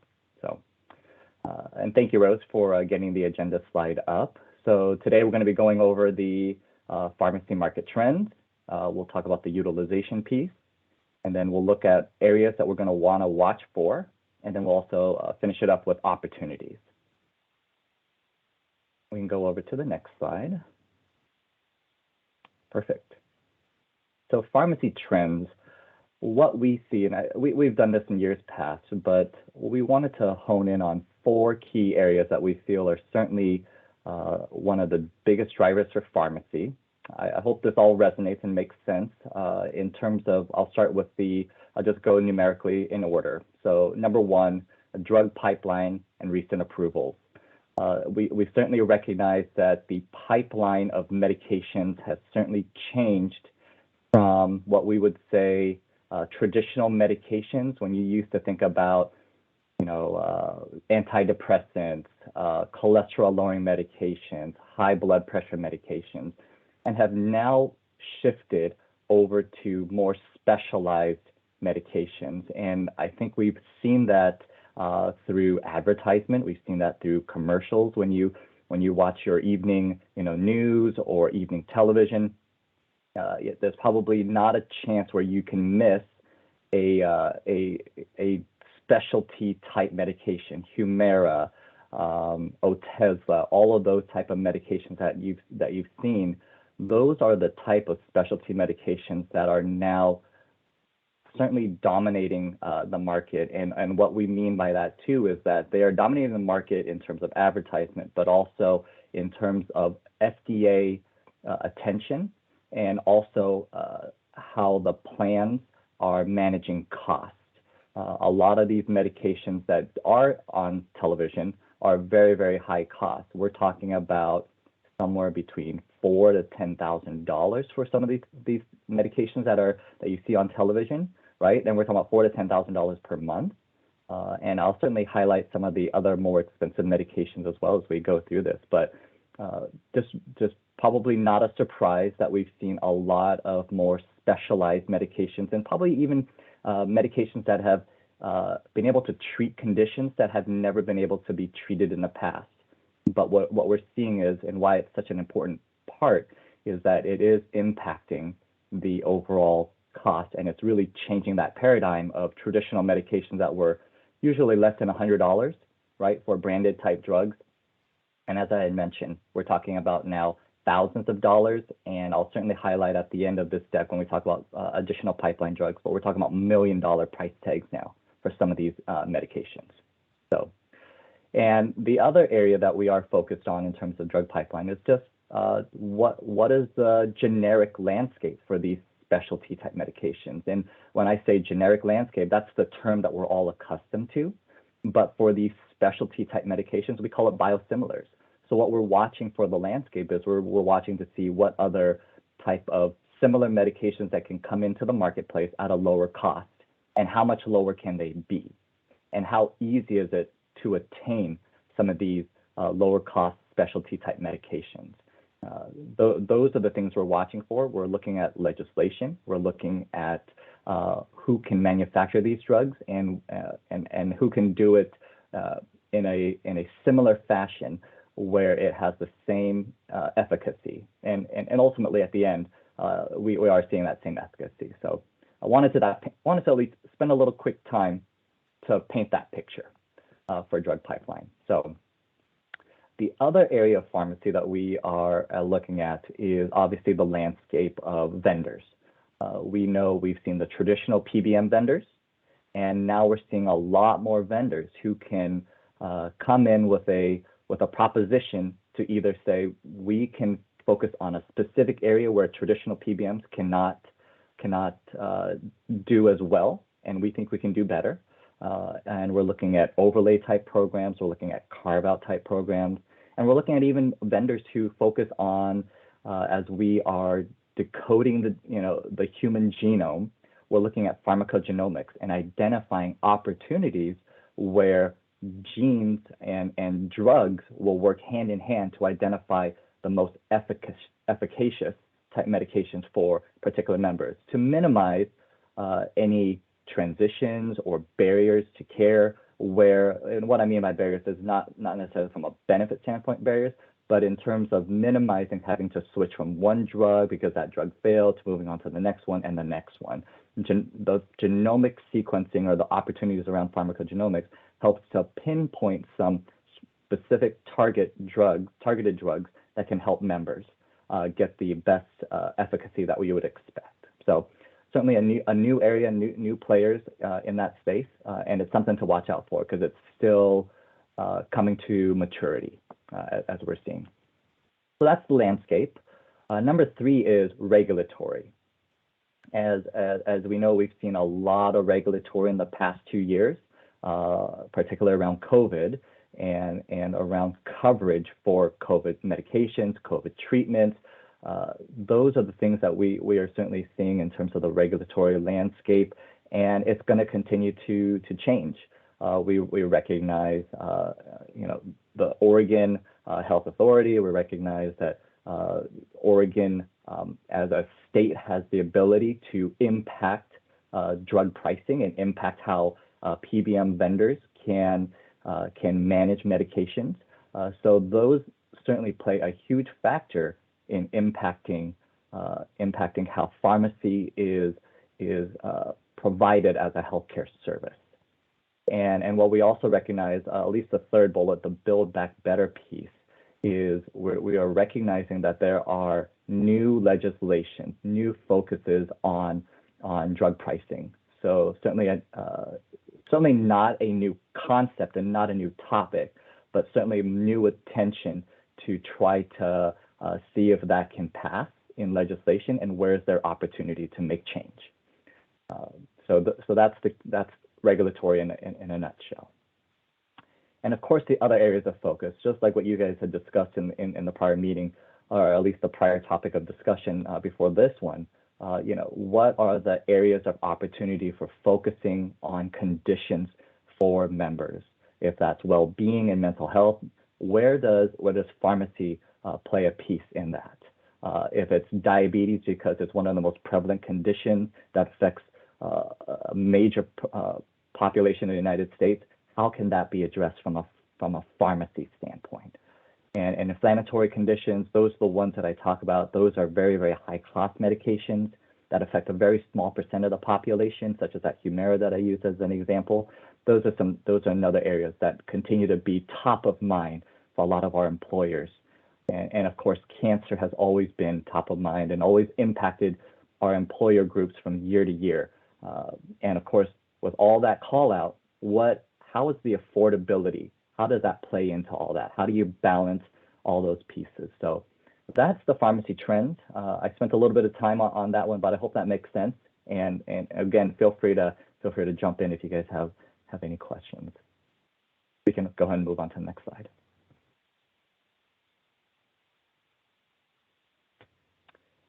Okay, so now we're going to dive into the nuts and bolts of the utilization report for this past year, and the areas, the time frame that we're looking at is starting from October 20th through September of 2021. I said September 20th, but September 2020 through October 2020 through September of 2021. I apologize for that. So we're looking at a unique time frame. We're going to look at it year over year from that, based on that month time frame. And what we're going to focus in on in terms of our key observations, we'll focus in and highlight some of the things we saw based on the utilization patterns. And we'll call that out right now in 3 particular areas. So we're going to focus on cost. We'll highlight that right now. So in terms of cost, Moda and Kaiser, both of them, did perform lower than benchmark when it comes to allowed and paid from a per member per month cost basis. So that's worth calling out, and that's a good thing. You guys certainly manage your plans well, and you guys certainly have some great opportunities and utilizations under that space. So under Kaiser did have a lower PMPM cost than Moda for many of the categories, and we'll highlight that when we look at the data. Another piece to also call out, I won't go through each and every one of these bullets, but the one piece is Kaiser data for this time frame and this period of the data being reported did also include chemotherapy medications that are typically on the medical benefit, but it was pulled into the pharmacy benefit. So we wanted to call that out because it's going to look a little bit higher than maybe what you guys have seen under the Kaiser performance plan in the past. So we did want to call that piece out. And in terms of utilization, really the area of focus is specialty. So both specialty continues to increase under both Moda and Kaiser. And that's why I spent that time to paint the landscape there. And in terms of another area of utilization metrics that we look at is we look at generic dispensing rate. How many generic medications are being filled? And still under both Moda and Kaiser, I would say that you guys are performing very well at or close to benchmark. And as a matter of fact, Kaiser was above benchmark, and Moda was just right at the benchmark, which is a 90% generic dispensing rate. So I want to call that out. And then when you look at, I'll just add, David, I think when we were putting this report together, one of the things that you said that was interesting to me is that we're seeing largely kind of a decrease in generic dispensing only because of the use of the vaccines, right? And that kind of affected how generic dispensing rates, but that didn't seem to be affecting the rates for OEB, which is a good thing. Yeah, and that's a great call out, Jenny. One of the things that we did pull out of the reports in order to keep it as an apples to apples comparison, and that's how Moda and Kaiser did it, was they did remove the COVID vaccines out of this report, which is how you're able to attain that 90% or close to the benchmark generic dispensing rate. But yes, we've seen clients who certainly have had a somewhere between 5 and 8% decrease in their generic dispensing rate when you factor in the COVID vaccines. And I hope that makes sense, because COVID vaccines are branded as they come onto the market, and there was certainly a large utilization of COVID vaccines during the past year, if not longer. So certainly that plays a factor into it. Thank you, Jenny. One comment, David. I know that the populations that are part of Kaiser versus Moda are different, and my memory has it that Kaiser has a younger population in general. At some point, it would be interesting, and obviously that age is a major risk factor for having to take medications. It would be, as we compare the two plans, it would be nice to have it in a way adjusted. If there's a age adjustment factor that takes into account, the increased use of medications, it would be interesting. I'm not trying to make work, but it would be, I think, helpful to, because again, they could be having exactly the same appropriate utilization of medications, and one has higher spend because they have older people. That's all. No, that's exactly it. We didn't age adjust the data here, but that is very true. We've certainly seen as there's an older age population compared to, let's say, if you have an average age of, let's say, 28 years, that's an average age for the whole plan under Kaiser, then compared it to, let's say, Moda, who has an average age of, let's say, 35, 36, somewhere there. There's certainly a big discrepancy in terms of utilization, pharmacy drug utilization details and patterns, and compared to, let's say, the older population, an older compared to Kaiser, what we've seen more specialty drug utilization. That's what we've seen.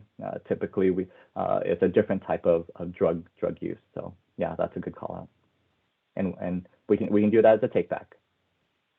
So then the last piece is just the trend drivers and what this is simply is what we saw from the data was there was a component of drug mix, which means there was a shift from some of the more traditional lower cost products to a more expensive type products that were available. So I think that's worth noting in our overall key observations. Okay, we can jump into the data and start diving into it.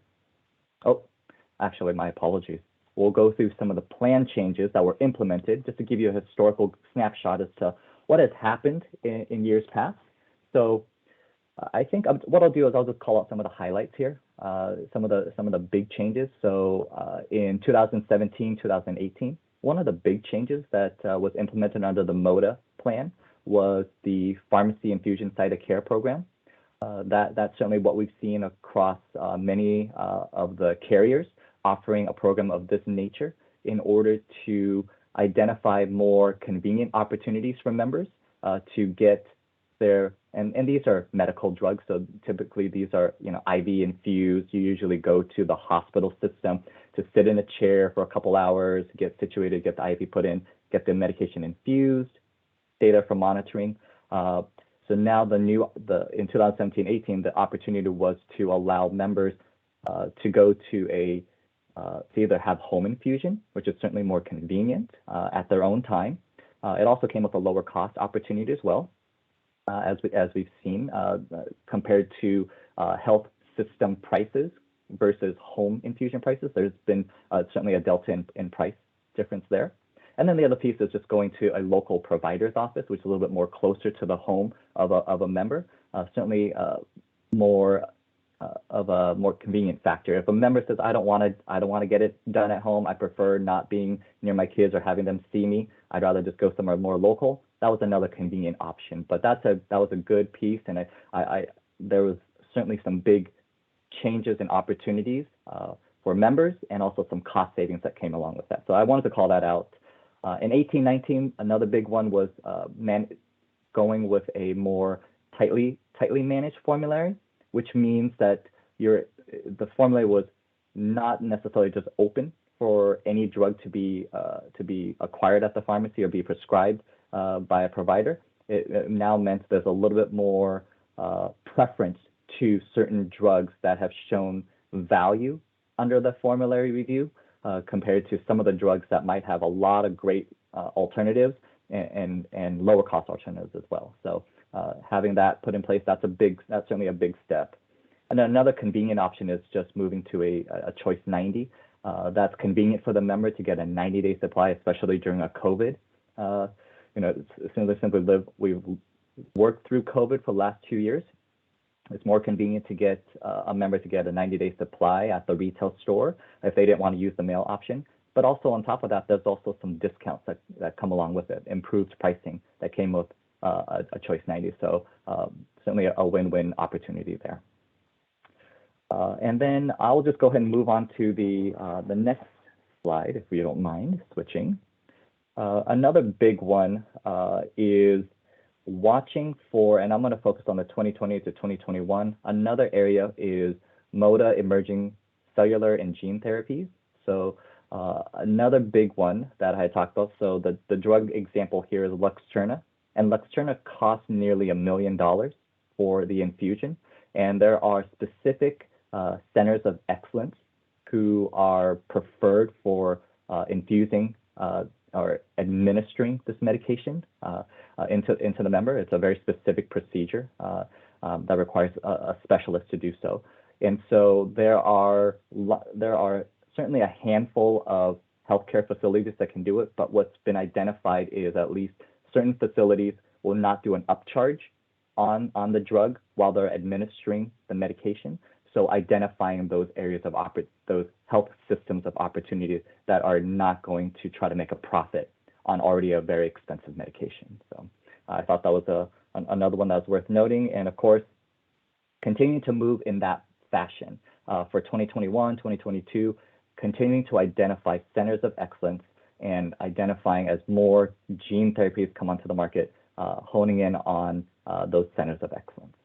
So, any questions on the plan changes? I'm sure you guys are all familiar with this as you guys see it year to year. Yeah. Okay.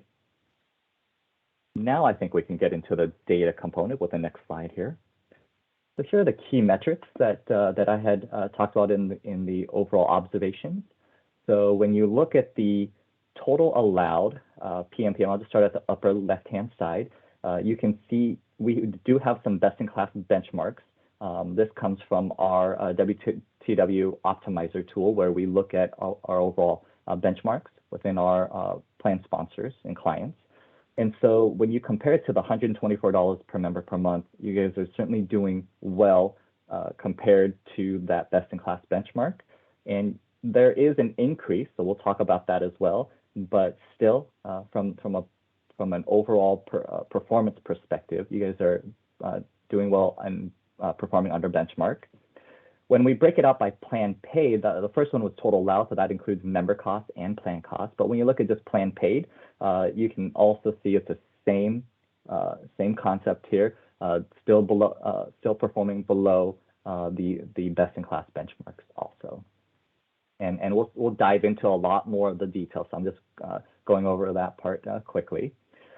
Generic dispensing rate that we had discussed, Moda was at almost the 90% benchmark, and the Kaiser was above the generic dispensing rate benchmark there.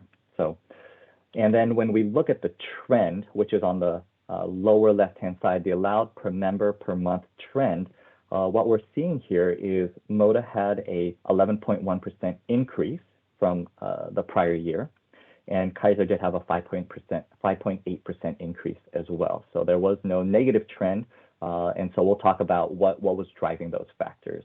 So very similar fashion in terms of the plan paid trend, going to be very similar. We had that increase. And then the other area that we look at is mail order utilization. And what we're seeing here is really great numbers. You know, anything above, usually right now it's anything above 20% is good mail order utilization. I think in years past, you may have wanted to try to be above 40%. And so I think it's just a difference in offering opportunities. So when I called out that choice 90, which means you can get 90-day supply at the retail under the Moda plan, that probably can drive that mail order utilization down, because members can get that same convenience of that 90-day supply, because that's what's usually provided on a mail order service. But Kaiser, as you can see, still has that mail order utilization plan design in place. So really maximizing mail order opportunities whenever possible. And so they're certainly well above that 40% at sitting at 58.4. So certainly differences in how the plan designs are set up. So David, how does the 11% Moda trend compare to what you're seeing in the market overall? Yeah, so for us, we're seeing in the marketplace, some of our clients, most of our clients are sitting at under 10% right now. So 11.1% is higher than what we're usually seeing.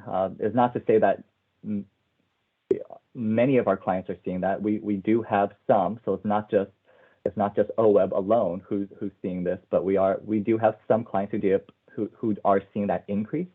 But overall, we are seeing it. Some are sitting at probably about 4 to 7% increases is where we're seeing in terms of overall trend, and some will of course be lower. And some, of course, as I called out, are higher. So, yeah. Thanks, Jenny. Any other questions on this slide? Okay, we can go ahead and move on. Okay, so this slide here is to help highlight and break out the overall different areas of pharmacy. And what I mean by that is we're going to break it out by different types of medications being dispensed. So we're going to focus on generic medications. We're going to talk about non-preferred medications. We're going to talk about specialty medications. And so this one here is for Moda, which is the first area of focus. And so I'll bring your attention over to the table first when we were talking about trends. And my apologies, my screen is flicking a little bit in terms of, I think, seeing a desktop. So what we had seen was the trend piece. So in, let's say, 2018, 2019, the trend was about 1.5% increase. And then it went to a 6.4% increase after that. And now we're at 11.1% increase. So what is driving these year-over-year increases? Well, I think the most apparent one is that green bar that is, or the green line that is at the top, and I apologize, not a bar. It is the green line there. And as you can see, the rate of increase has continued to go up year over year. And I think we have a couple more slides that will highlight what that is, but specialty drugs really are the main drivers of that change, which is why I had called and spent that time to to focus in on specialty medications, because that really is the main driver for all of that. So I wanted to call that out. And then of course we look at, you know, high cost generics, brands. We also have a line graph for you to see there, and that tends to be relatively flat. Actually, everything is relatively flat except for the rebate side and the specialty. Specialty is going in the upwards direction, while rebates are continuing to go in that downwards direction, which is the direction that we want, because what we're seeing is that we want to see continued improved rebates as contracts get firmed up, as negotiations continue to occur. How can you continue to negotiate out those rebates? But that's something that we are seeing overall.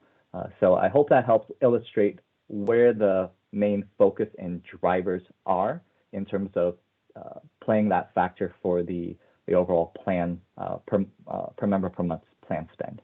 So, any questions on this slide? Okay, we can go on to the next one.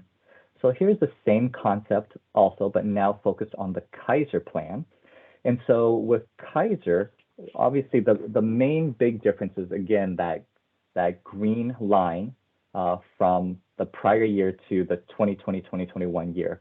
That really is the main take-home message for this slide, which is, again, specialty medications really played a big factor in this. So everything else, one thing to call out on this slide is that Kaiser doesn't show rebates, because none of the rebates is factored. It's just under their model, under the way that they manage pharmacy. Rebates really aren't a big financial piece in how they administer the pharmacy benefit. So with that said, really a big increase was due to the specialty side and specialty drug utilization. So same concept, same illustration that we were calling out earlier. So was it this year that you said something about including drugs that had previously been in the medical side being moved to the pharmacy side? Did that impact this increase, or is that covered somewhere else? Yeah, no, it did not play a factor in this, because when they provided us the data, they did it for all terms. So all the years that they provided the data, that was also factored in. So this just called out specialty on its own. Yeah, thank you for that call out. Okay, yeah. Thank you. Yep. But it was unique, which is why we wanted to call that out. So that is the Kaiser piece. I just wanted to highlight really and illustrate this. The specialty increase was the real take-home message for this slide. Okay. Well, I understand that, but also it's $13 per member per month versus like $60 for Moda. Yes. I mean, that's an amazing difference. Yeah, and that's a great piece too. So when you talk about age differences and different demographics under each of the plans, that certainly plays a big factor in that too. It can't. That's a five-fold difference. It's not going to. The demographics aren't five-fold different. Yeah. No, that is true. That's a reason that we need, to see that impact. I mean, it's. Yeah. Yeah. So I think the one thing that I would say is that what you're going to see is when you do have a younger population, you don't have that much specialty drug utilization unless someone was inherently born with a condition that needed to be managed with specialty type drugs.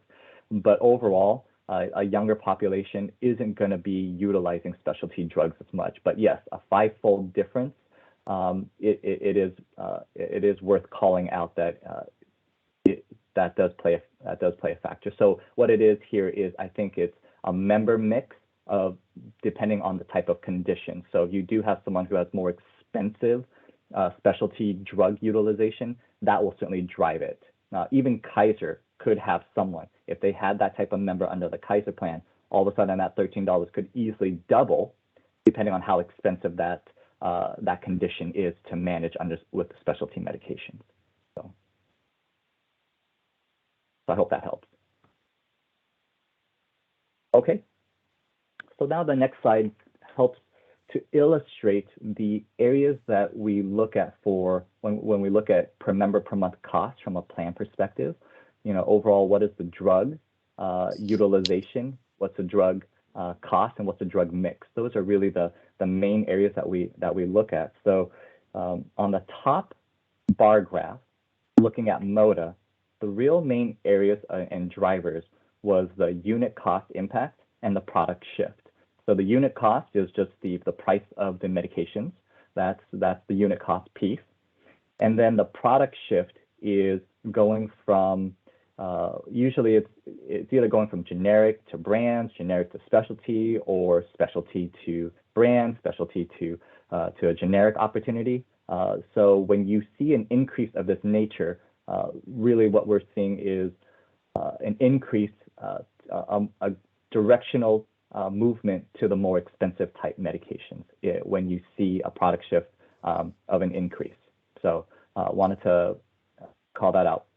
And then of course, when we look at the change in rebates, that's how we get from the prior PMPM over to the current PMPM is really when you pull in all of those components, that's how you ended up having that increase in trend of that 11.1%. And then the next one below it is the Kaiser trend. And the main driver here is what we saw in the data was the product shift. So going to the more expensive medications. And when we think about that prior line graph that we had saw, moving to more specialty medications and that jump of increase, that certainly plays, that is where the illustration is here, is illustrated under the product shift under Kaiser. So that's the trend drivers for both Moda and Kaiser under this slide. Does that make sense? Any questions? Okay. I may have one. So how does this compare to your benchmarks that you look at for other? Yeah. So for the clients that we manage, we tend to see more in alignment with the Moda trend. We are seeing an increase in those unit costs. We are seeing an increase in product shifts. And a lot of that is due to the specialty medication use. What we're seeing for a lot of our clients is specialty drug utilization has not necessarily changed, unless there was a member who was costing $1 million and moved on to a different, they rolled off the plan and went somewhere else. Usually our clients and plan sponsors are continuing to see that gravitational towards more specialty drug utilization, which also means unit cost increases and also product shift increases as well, because maybe that drug came onto the market that wasn't necessarily available, or that drug had now failed them and they now have to move to something more specific. So does that help? Yes, thanks. Perfect. Okay, so we can move over to slide 14. So to again hammer away at what we're seeing in terms of the data that is most captivating, this now breaks it out by simply specialty medications and non-specialty medications. So what we're seeing here is, we'll start with the top, we'll go with Moda. The Moda change has continued to climb and continue to increase. What is, I think, important, actually, I'll pause for a moment on what I was going to say there, but like what I'd said, I think this sums up what I had just mentioned as my comment in the previous slide, which is this Moda is similar to what we're seeing across many of our clients and plan sponsors.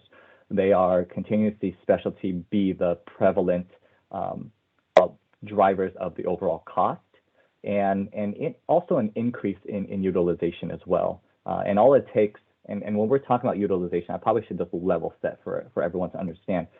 utilization for specialty medications, when you think about the whole population, specialty drugs are only being utilized by about 1 to 2% of the population.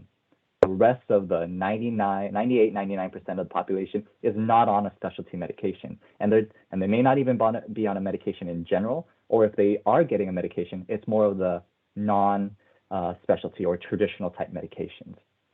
But because traditional medications have had a major opportunity where there are more generics available, we continue to see the traditional drugs go down in price. So I wanted to illustrate that.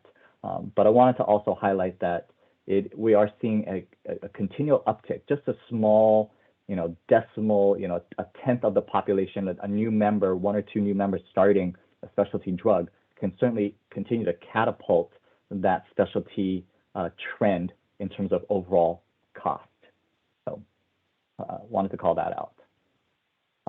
Then when you look at the Kaiser distribution over this period of time, it has been traditionally flat for specialty, and the traditional medications are what you see a downward trend. We think Kaiser has control of purchasing as well, so they are able to provide that. So it's just a different model under Kaiser compared to Moda because they're controlling it from end to end. So the traditional drugs have always been relatively low in cost, but continue to go down, but not as major as what we're seeing from the Moda side. And then for specialty medications, as I had mentioned, all it takes is a couple of new members who can drive that specialty medications as an increase. And I think I wanted to address another piece too. When we had talked about that $13 on Kaiser, I forgot to mention that the definition of specialty drugs is not an apples to apples comparison to Moda. So when we said, yeah, Moda had about a $60 PMPM spend on specialty medications, that is a different definition under Kaiser. And that's highlighted, I believe, under if you look on the right-hand side, that third bullet from the bottom. What happened was under Kaiser, they had pulled some of the traditional specialty medications, and I'll use the example, Humira, Enbrel. Those are one of the most expensive medications. They rolled those specialty type drugs that we would consider specialty, they actually rolled that under their traditional spend. So if we had put those back, if we had tried to put that back in under a specialty bucket, which they don't, when we left them to define the bucket that they wanted to categorize as specialty medications, that is the major difference as to why you're going to see a $13 specialty PMPM spend compared to that 60. So I wanted to at least call that out and also help illustrate why there was such a big difference there also. So I hope that helps too. I have forgotten to mention that. So any questions on this slide?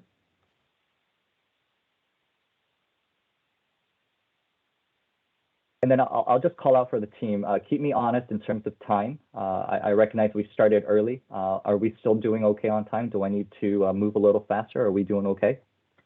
How many more slides do you have? Yeah, I believe I have about 10 more slides here, and I can start to pick up the pace. Yeah, why don't you pick up the pace? Okay. Okay. So then this slide we'll go through a little bit more quickly. This just illustrates what the average cost per script is from a plan perspective and also from a member perspective, and then also from as a whole. And overall, the take-home message here is that from the Moda side, as you look year over year, the average cost per script continues to go up in cost. It's not going down. And again, that's driven by specialty medications is what we're seeing, even from that previous slide. And the same thing can be said also for the Kaiser population as well, as we're seeing a continual increase in the overall cost per script. So that's what we wanted to illustrate from this side. Okay, we can move on to the next one. And this one here is just to continue to keep a pulse on generic utilization. You guys, from an OWEB perspective, I felt like you guys are certainly one of the best in managing and utilizing generic drugs whenever they're available. But year over year, you guys are continuing to have a great utilization of generic medications, and that's really the overall. And it's continuing to go up as more generic medications become available on the marketplace, and which is why we're seeing that that trend to continue to go up. So that's generic utilization. Okay, so then the things to watch for. The other area that we had talked about is medical pharmacy. And so why we feel this is important to call out is that we recognize that there are also drugs under the medical benefit. These are those IV infusion type medications that you would get at a health system. It's also important to keep a pulse on the medical pharmacy, especially when we look at the pipeline. So that's the intention here. We wanted to just overall show what the cost is from a medical channel. And so for Moda, the purple line, I'll start on that upper left-hand side, that purple line has continued to go down. And so what that has to do with is it has to either do with utilization patterns. It could be less oncology type medications. So those are the things that we saw, was that it was an overall decrease in the medical channel for those drugs, but we also want to continue to keep a watch on that. But if you look at the Kaiser side, the medical drug utilization has continued to increase. So those are the things. And then the other piece to look at is in the pie chart, is to understand what that overall makeup is of medical drugs percentage versus specialty drug percentage. And so under Moda, it's 25% for this year compared to 75%. That's how those specialty drug breaks out. But in the prior year, you'll see that it was 31%, which is illustrated in the table under the medical pharmacy. It actually accounted for 31% in years past. So it just had to do with the overall utilization and the drug mix for medical drugs.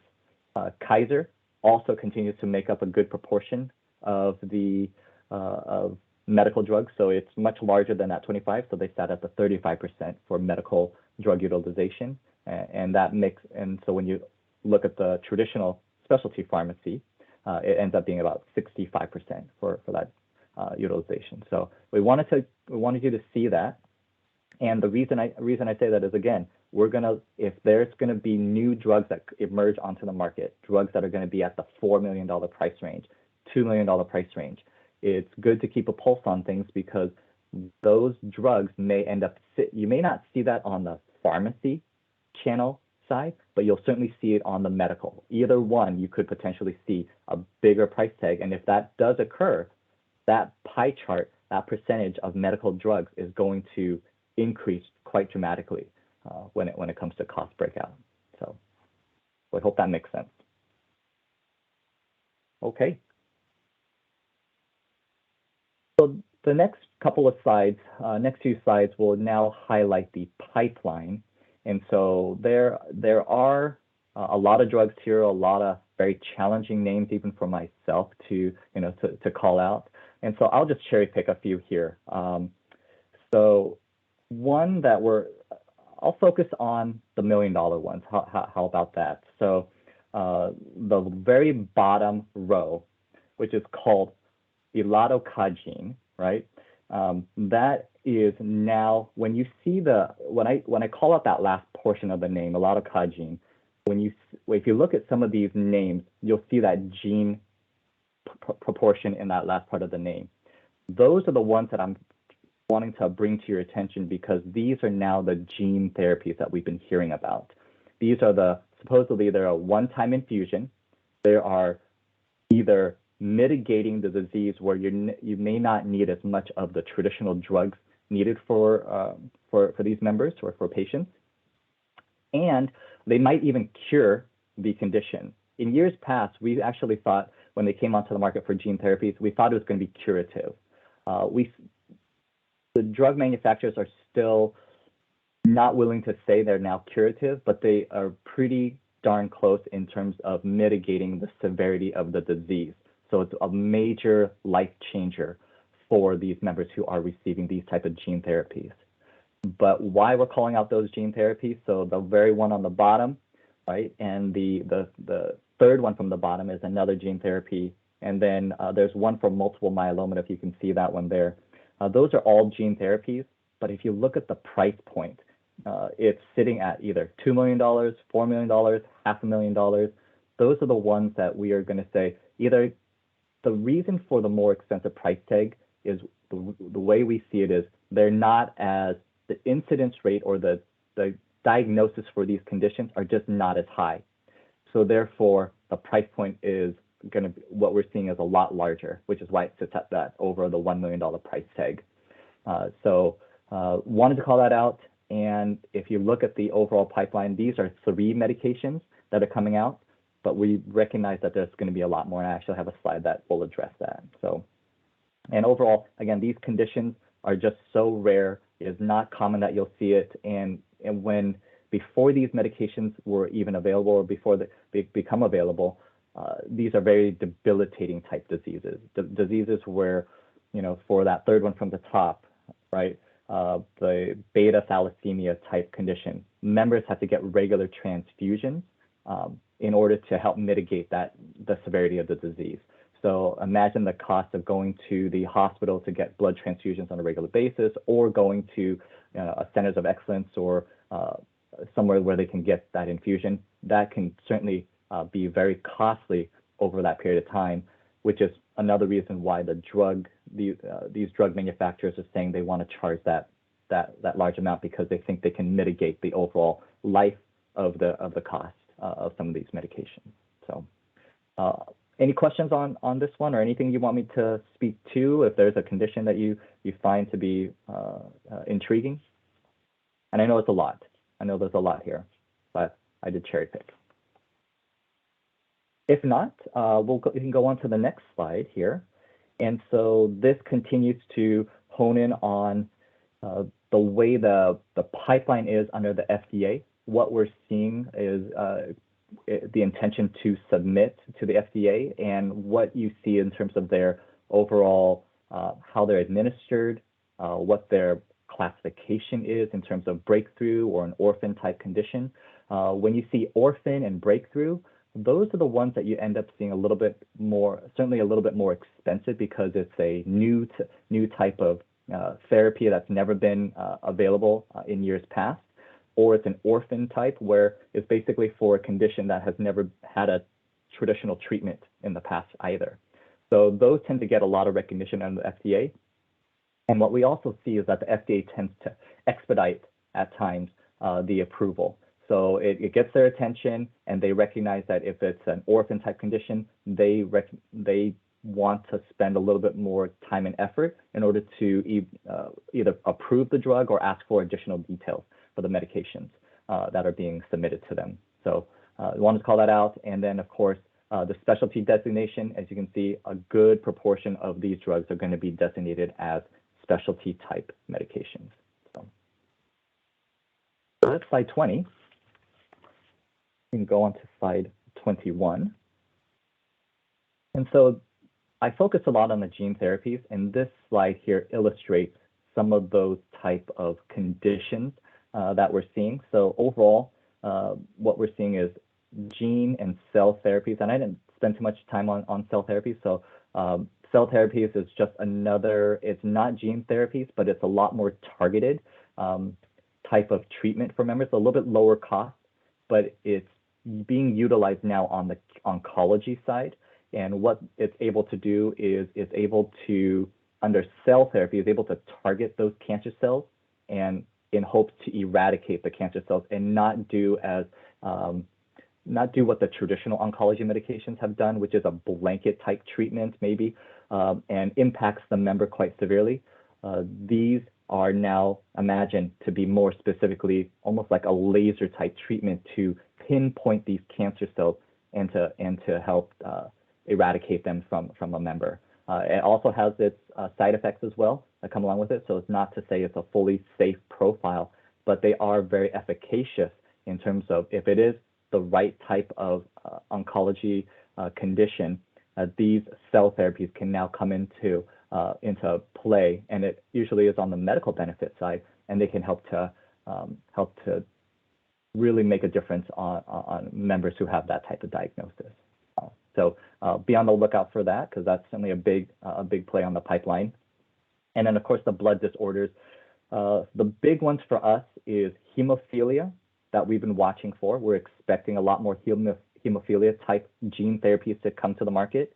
And another one that's gotten a lot of attention is sickle cell type conditions for the blood disorders. Those are two big blood disorders that are still prevalent in the population. And so those will have some high costs and potentially some major impacts to members and breakthrough type treatments for these blood disorders.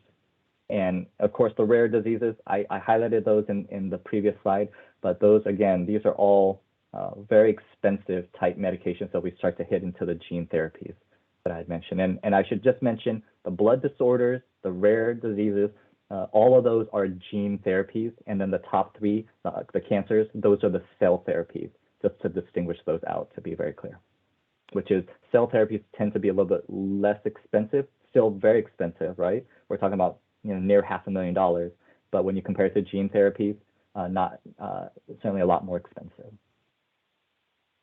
Hope that helps.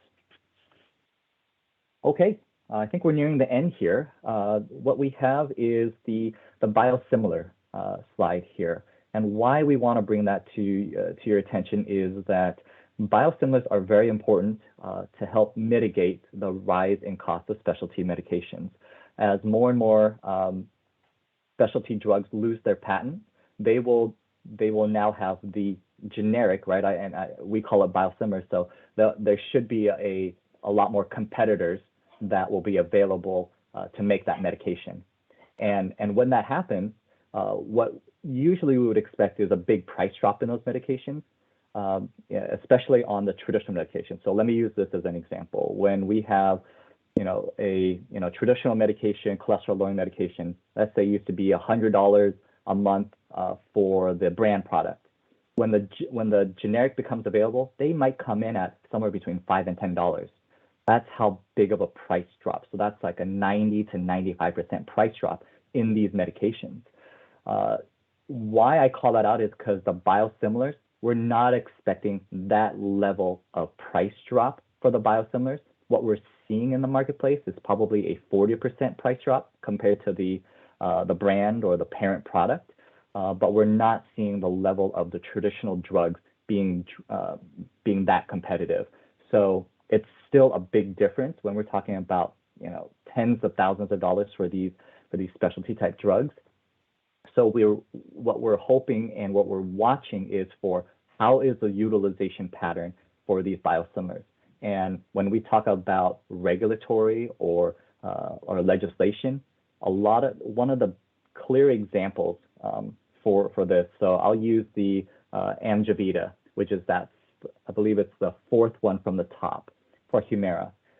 What we're seeing is Humira lost their patent several years ago, but because of litigation on the patented process of making these biological medications, they can actually delay the biosimilars from coming onto the market. So it went from we were expecting them to come out in 2017, 2016 for Humira to have a biosimilar type product. The litigation went actually quite long to the point that we're now expecting it more in 2023, which is still great. We're expecting it to come, but there are hiccups along the way as biosimilars become available. What we're seeing is not only is there more competitors, but we're seeing also the parent manufacturer and product go through and try to patent every single one of the processes so that they can extend their product on the market a little bit longer.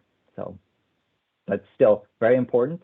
And we would anticipate as more biosimilars become available, more of these, we're hoping that the price will continue to drop beyond that 40%, and we'll continue to wait and see how that landscape plays out. But just wanted to put that on your radar. Any questions? I think that wraps it up for the pipeline and the medications that we had talked about. And I think the last piece is just I have one more opportunities. But I'll pause for a quick moment. Is there any questions on drugs or anything that we've covered so far before we move on to the last slide? Okay. Then we can go ahead and move on to the last slide here, which is what we call the pharmacy financial opportunities. So Willis Towers Watson, WTW, we had looked at the marketplace under the current contract terms for OEB. And what we had looked at was we wanted to get a sense and help you all get a sense as to how is the pricing that you all are getting comparing to the marketplace. And when we completed the analysis, we identified certainly a good proportion of areas where there are opportunities to hone in on pricing negotiations. And that's when you think about PBMs, right? Those are the things that you continue to want to keep a pulse on as to, are you getting best pricing? How often you're going out to bid? How often are you doing market checks? Those type of things. And we recognize that there is the OPDP partnership too, right? You guys are all purchasing under OPDP, so they're the ones who are helping to drive these contracts and terms. But when we looked at it, when we looked at our overall, marketplace, we just recognized these 5 areas where there was potential for additional competitiveness in the contract terms and overall discounts. It's really what we're seeing. So we wanted to bring that to your attention, bring it to you as an overview, and continue to look at, I guess the take-home message here is continue to evaluate the contracts and continue to, I suppose, work with OPDP to identify areas of opportunity and continue to try to work on market competitiveness. And I recognize OPDP does do a market check. They are doing that on your behalf. They are doing that, and continue to make sure that based on those market checks, that those contracts are firmed up, that you're getting the best pricing, because those, you don't want to get behind on that delta difference when that occurs. So this is the reason why I wanted to bring that to your attention, just because we had done that analysis at the end of fourth quarter of last year. So isn't that an issue that Willis Towers Watson would bring to Moda for their because OEB doesn't enter into any, we don't have contracts with pharmacies and drug companies. It's our plans do. So is it like your recommendation to Moda to look at these? Well, no, it's actually, it's kind of an interesting arrangement, really. So OPDP is the entity that has the contract arrangement with the consortium, and Moda administers that. So I would say maybe our recommendations are a bit pointed towards both Moda and OPDP to take a closer look at these areas. Okay, got it. Yeah. But it's not, this isn't, and what OEB would do is say, do everything you can to help us control costs. But we, OEB and SEOW and the board, isn't going to be doing anything specific other than encouraging Moda to work with the Oregon system to look at these things. I'm just trying to see what we do versus what our plans do. Yeah, in the traditional sort of employer or plan sponsor market, this is definitely an area where plan sponsors do take a pretty active role in making sure their various pharmacy partners and PBMs are getting the best deal. So in this case, really, OEB has sort of said, OPDP, you're in charge of that for us, but it's still a good idea for OEB to make sure that its own interests are advanced. I just don't know how we do that, Jenny, other than say, do it. I mean, I'm confused, but Yeah, we'll give That's you, a common we'll give, state. So we'll give Ollie some ideas on that. super, great, thank you. That'd be super. Yeah. Well, that brings the end of the presentation from my side. So thank you, everyone. And of course, let us know if there's any questions. Yeah. Thank you so much, David. Any questions or comments from the SEOW members?